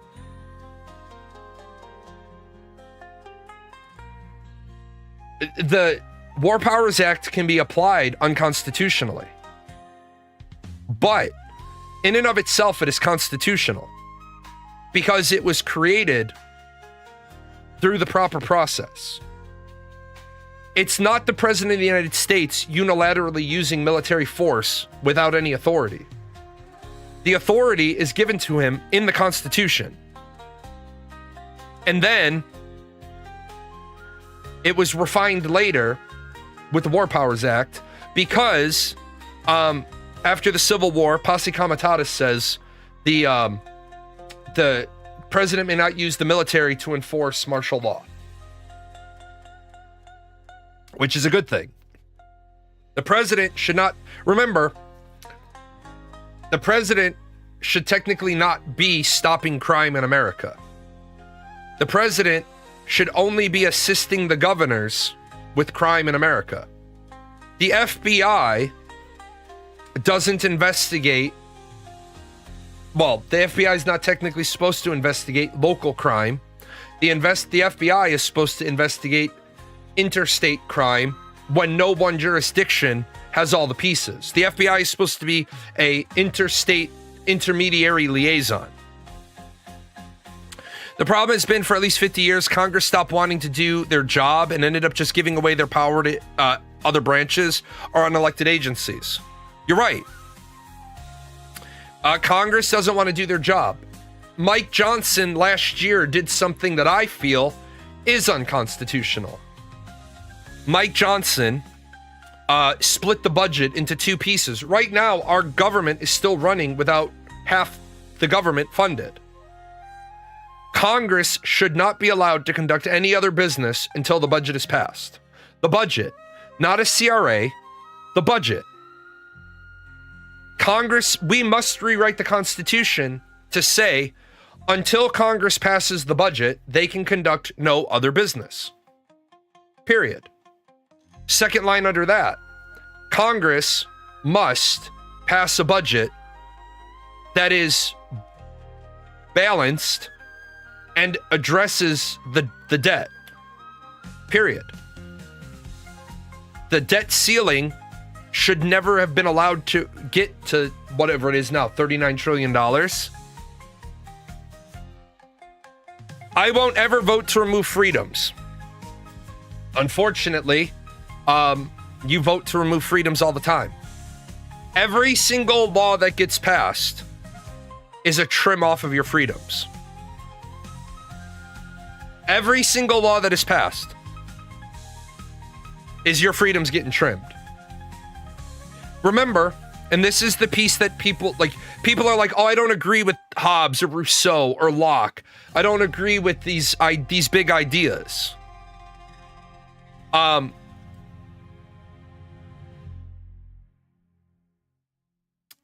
Humans prefer anarchy to government. Like, I'm gonna go to a doctor's appointment here, and on my way I might stop for gas. Well, why do I pay for the gas?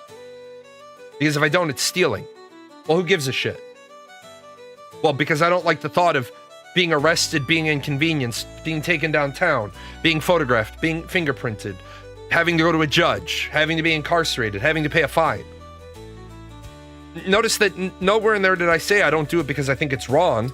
I say I don't do it because I don't like all these other bullshit things. At the end of the day, I don't give a fuck if it's wrong. I don't want to be inconvenienced. Right?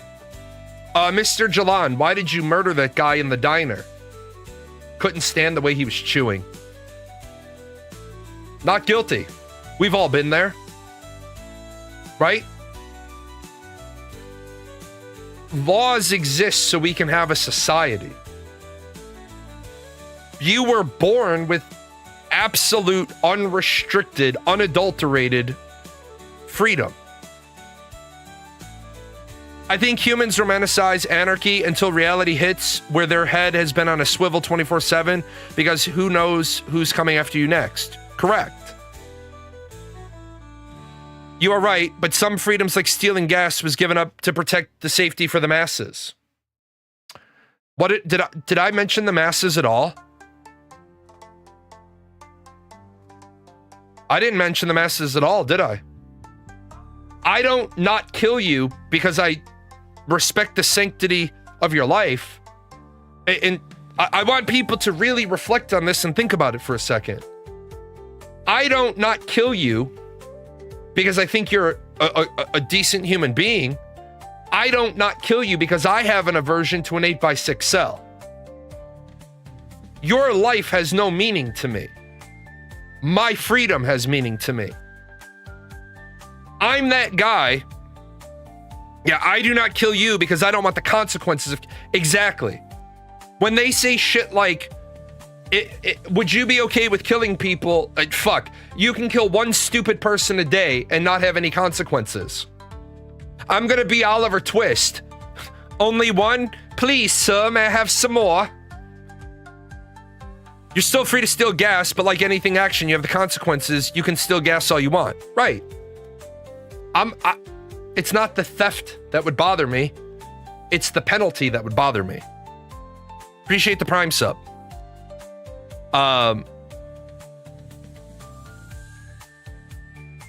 Yeah. How is a law that's allowing someone a limit on freedoms? Well, it's big. You pass a law. For example, was it just Great Britain that said, if you're not already able to smoke, we're changing the law. You'll never be able to smoke. That's a limit on your freedom.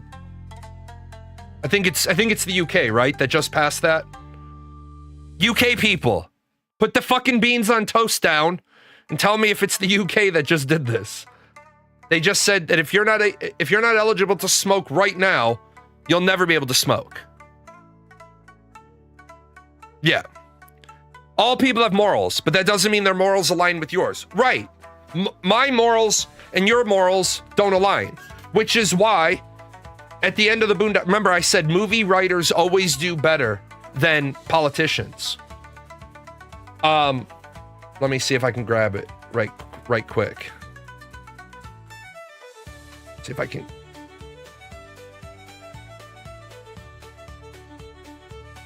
I'm gonna watch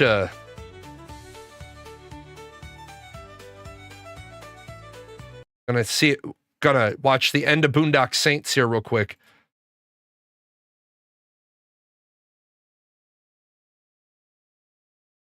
Okay, so this is the end of the end of the movie Boondock Saints, and they come in and they have a really good moral argument. I really love their argument that they make here. Doesn't have a care in the world. He's gonna walk. You to the back! Shut the fucking camera! Hanta, drop your gun! One at a time, now! Drop it! What are you taking? What are you doing? What are you doing? Shut the fuck up! Get to the back!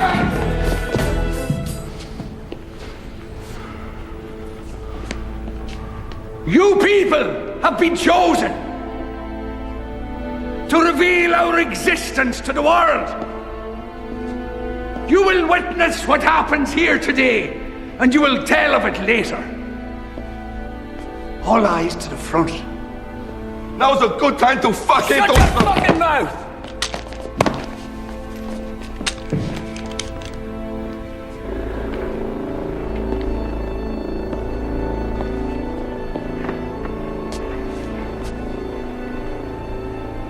You must watch, dear. It'll all be over soon.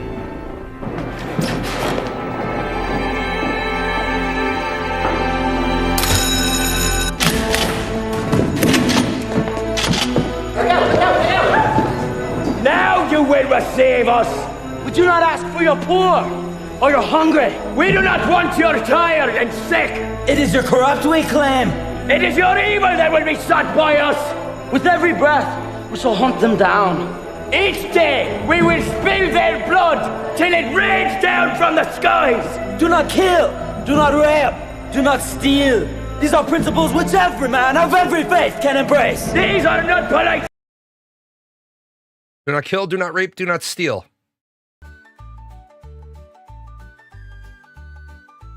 Look, just gonna throw it out there for you. If you don't, if you can't get down on, like, I get it, right? I get it. Not everybody gets down on the 10 Commandments, and that's cool. Middle of the 10 Commandments: do not kill, do not commit adultery, do not steal, do not lie. Do not kill, do not rape, do not murder. You can't get down on no murder, no rape, no stealing. I'll just drop 3 Irishmen off on your fucking front porch and they can deal with you, right? But we literally have people. Yeah, laws of men. We have people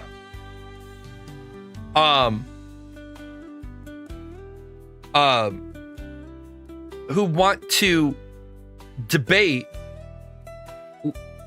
what sexual assault is. And when I have to sit there and read people and them making their argument, right?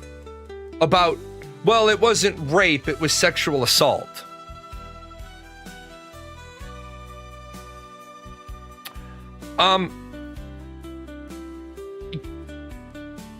Get in the box with him, lawyer. You're going to. You're going. You're just fucking going to. It's like, I don't know if you guys remember this, and it made me vomit a little while ago, because it's important. I'm a social scientist, and what I'm going to tell you is, social scientist, background in psychology, specifically adolescent psychology, and inside adolescent psychology, in education, you have victims of abuse. When you get into victims of abuse,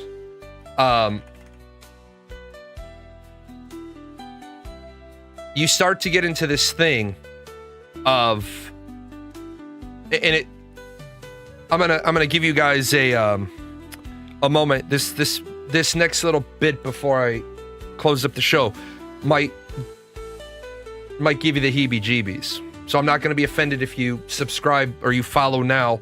I didn't mean subscribe. If you follow now and you join me tomorrow or Friday, there's pedophilia, and then there, the Tanner stages, break them down by age ranges. Now, you've got different levels. Pedophilia is specifically prepubescent children, ages 10 and 11. And then you've got hebephilia, ebophilia, and then infantphilia. First of all, if you're an infantphilia person, you gotta go. You gotta go. And if you're, we need to come up with a different term for the pedophiles. We need a different umbrella term then. You gotta go. And if you're making a justification, you gotta go. You gotta go. You've got to fucking go. Period. Dot. It's so bad that some of these people, these minor you remember about a year ago, 2 years ago, there were the movement of people that were trying to claim, I'm not a pedophile, I'm a MAP, I'm a minor attracted person. We had a couple of those shitheads in our community. Does anybody want to guess how quickly those fuckheads? Yeah, Welfgar remembers it. And Welfgar remembers how quickly that shit did not fly with me. Remember the couple of people in our fucking community that tried to tell me they're like, Jay, what you don't understand. And I was like, fuck no, goodbye.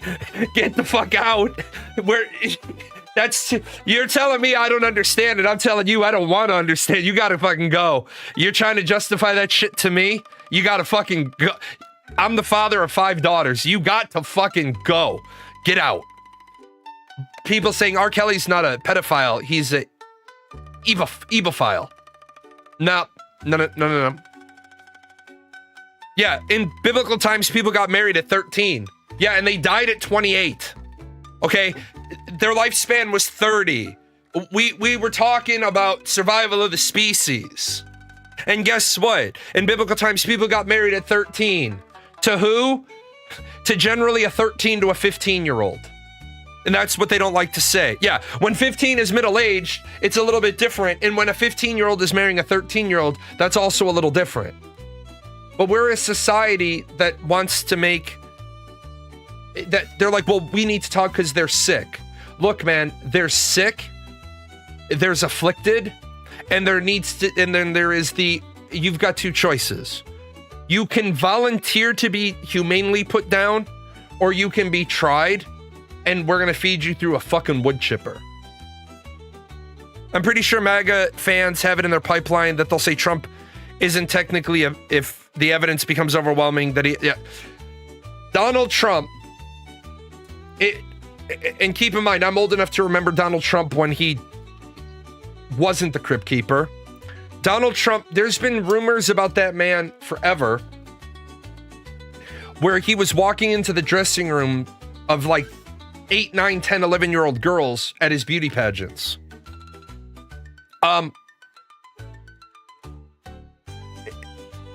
No, not acceptable.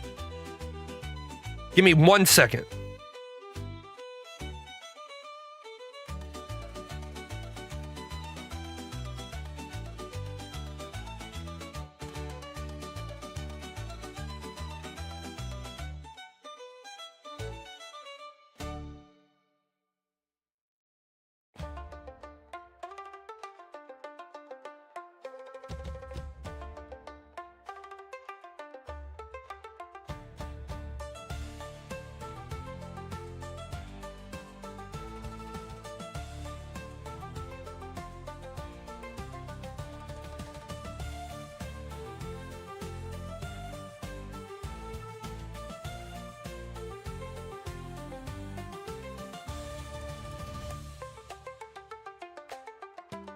It's like what a fucking normal world should look like is that, wait, why, what do you think on anime category that presents young looking women sexually? I feel like I'm the only one that thinks it's sick. I think, to go back to that UK story the other day, hear me when I say this. I can support somebody's right to do something, even though I hate the idea of what they're doing. Because as a member of the ACLU, the American Civil Liberties Union, I'm not there to support your action. I'm there to support the freedom that gives you the right to do your action. That's not saying that I want you doing it. I think you need help. That woman who got arrested in the UK because she's drawing overly sexualized children figures. Look, she's an American. She drew the images in America. I think the images are disgusting. I think it's terrible.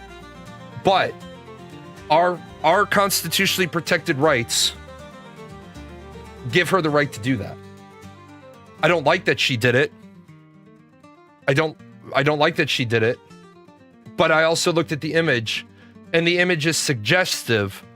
It's not nudity. Now, I don't know what else the fuck she may have done, but in our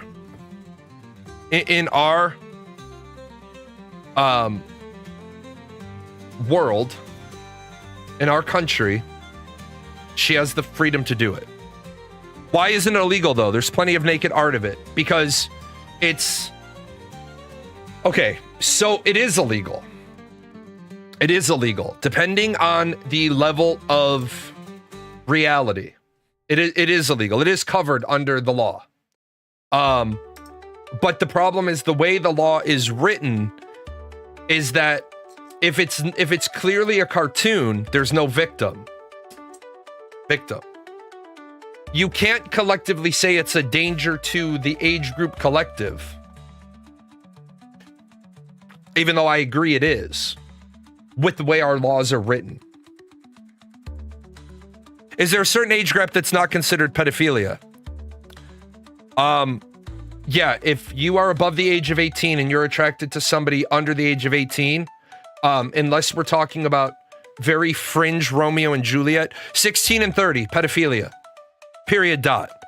30 divided by 2 is 15. Add 7 is 22. If you are 30, 22 is your bottom. Period. Dot.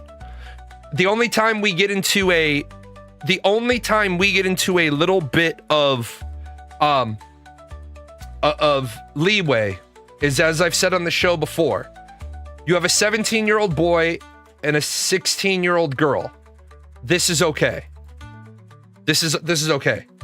He turns 18 and she's still 16. This is okay because she will turn 17 and then he will turn 19 and then she will turn 18 and he will turn 20. This is okay. This is okay. Their age ranges are close enough. This is okay. But if we do 17 and 15 and then he turns 18, that's a no. Nope, sorry. Your age ranges are too big. that means you are more than 2 years older than her, and you've hit this magic number. Go away. Go away. What do you think about age locking, age verifying the internet? Okay, what do I think about age verifying the internet? Did anybody age verify Generation X when we were sneaking into somebody's dad's basement and looking at the nudie magazines? Did anybody age verify us when we would get a hold of a VHS porno and we were watching it in whichever house didn't have a parent in it at the time? I think there's a problem with trying to age verify the whole fucking internet. He tried to hide it. You're right. He did. Didn't work, but he tried. You're right. I'm going to say this, and it's one of these things that makes me uncomfortable. Makes me an uncomfortable streamer. I said it on my Twitter, and I got a lot of hate for it. I'm a retired military member. I sold my body to the government for my pension. I have no room to talk about a woman selling her body on OnlyFans, because what's the fucking difference? Why is society okay with me selling 20 years of my life to my government and getting a pension and medical care and all this stuff, but being mad at the girl on OnlyFans who makes $300,000 a month?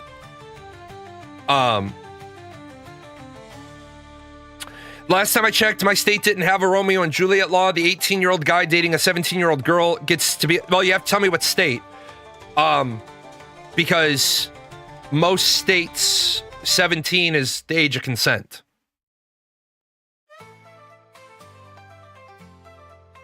So which state is it? Because that's going to be what really makes the difference. Romeo and Juliet laws are generally for when the age range is just a touch bigger. And they... Okay. As terrible as this fucking sounds, since it's an academic environment, the Romeo and Juliet laws, when they started having sex when they were both legal to have sex, they both consented, and one of them has moved out of the range. But a Romeo and Juliet law says they started having sex when it was legal for them to have sex, and there's this gap, this filibuster gap, that's very short in duration, and then that'll be legal again. So it's legal, very narrow window of illegality, and then it'll be legal again. That's called the Romeo and Juliet exception. And a lot of states have it documented. Now, when you say an 18-year-old guy dating a 17-year-old girl, most American states... I don't remember any of them being 17. But then I remember some of them had pulled down their age of consent laws and they were revamping them. The difference is military is good, porn is bad. Yeah, that's what people's ultimate thing. Did you just compare being a military member to being an internet whore? Well, she's not fucking anybody, or maybe she is. But she's making in a year... She's making in a month what I make in a lifetime. Let's see. I think that's part of the argument. Should that be age verified for users before you have to verify your age before using it? The last time I was told of an update, OnlyFans had started mandating you had to load like a photo ID. And if you don't have a photo ID loaded, you can't be on OnlyFans. Probably, why pay for OnlyFans? Wait, what'd you say? Why pay for OnlyFans when the hub is free? That's just bad financial management. Yeah, it's because of the parasocial relationship. The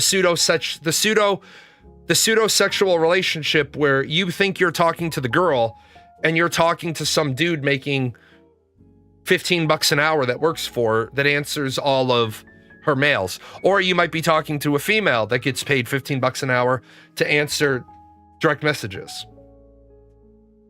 So I would say some OnlyFans girls are employing people. And people get upset about that.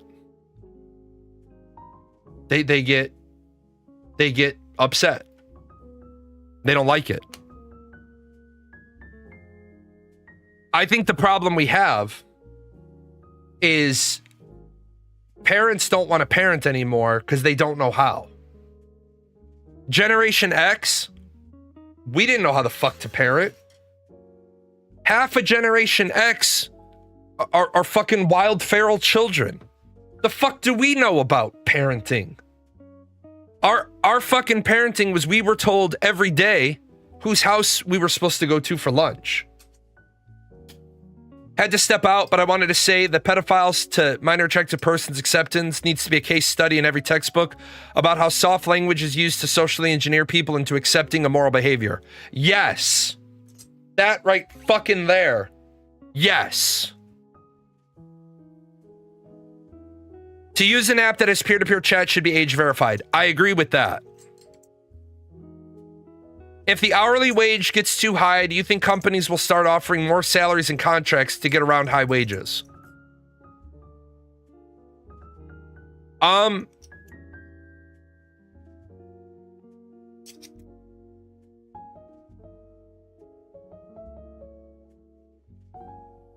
No, because there's already enough laws on the books that talk about salary exempt overtime. A lot of companies have already tried that in the 80s and the 90s, trying to say, oh, well, you're on salary, so you don't qualify for overtime. And most states and the labor board have said, yeah, sure, you can put them on salary, but if they work over X number of hours a week, you still have to put them on overtime. Like Next said, they will start offering more non-monetary compensation. Like one of the things my guys loved comp time. I had a team of 6 guys. My guys loved comp time.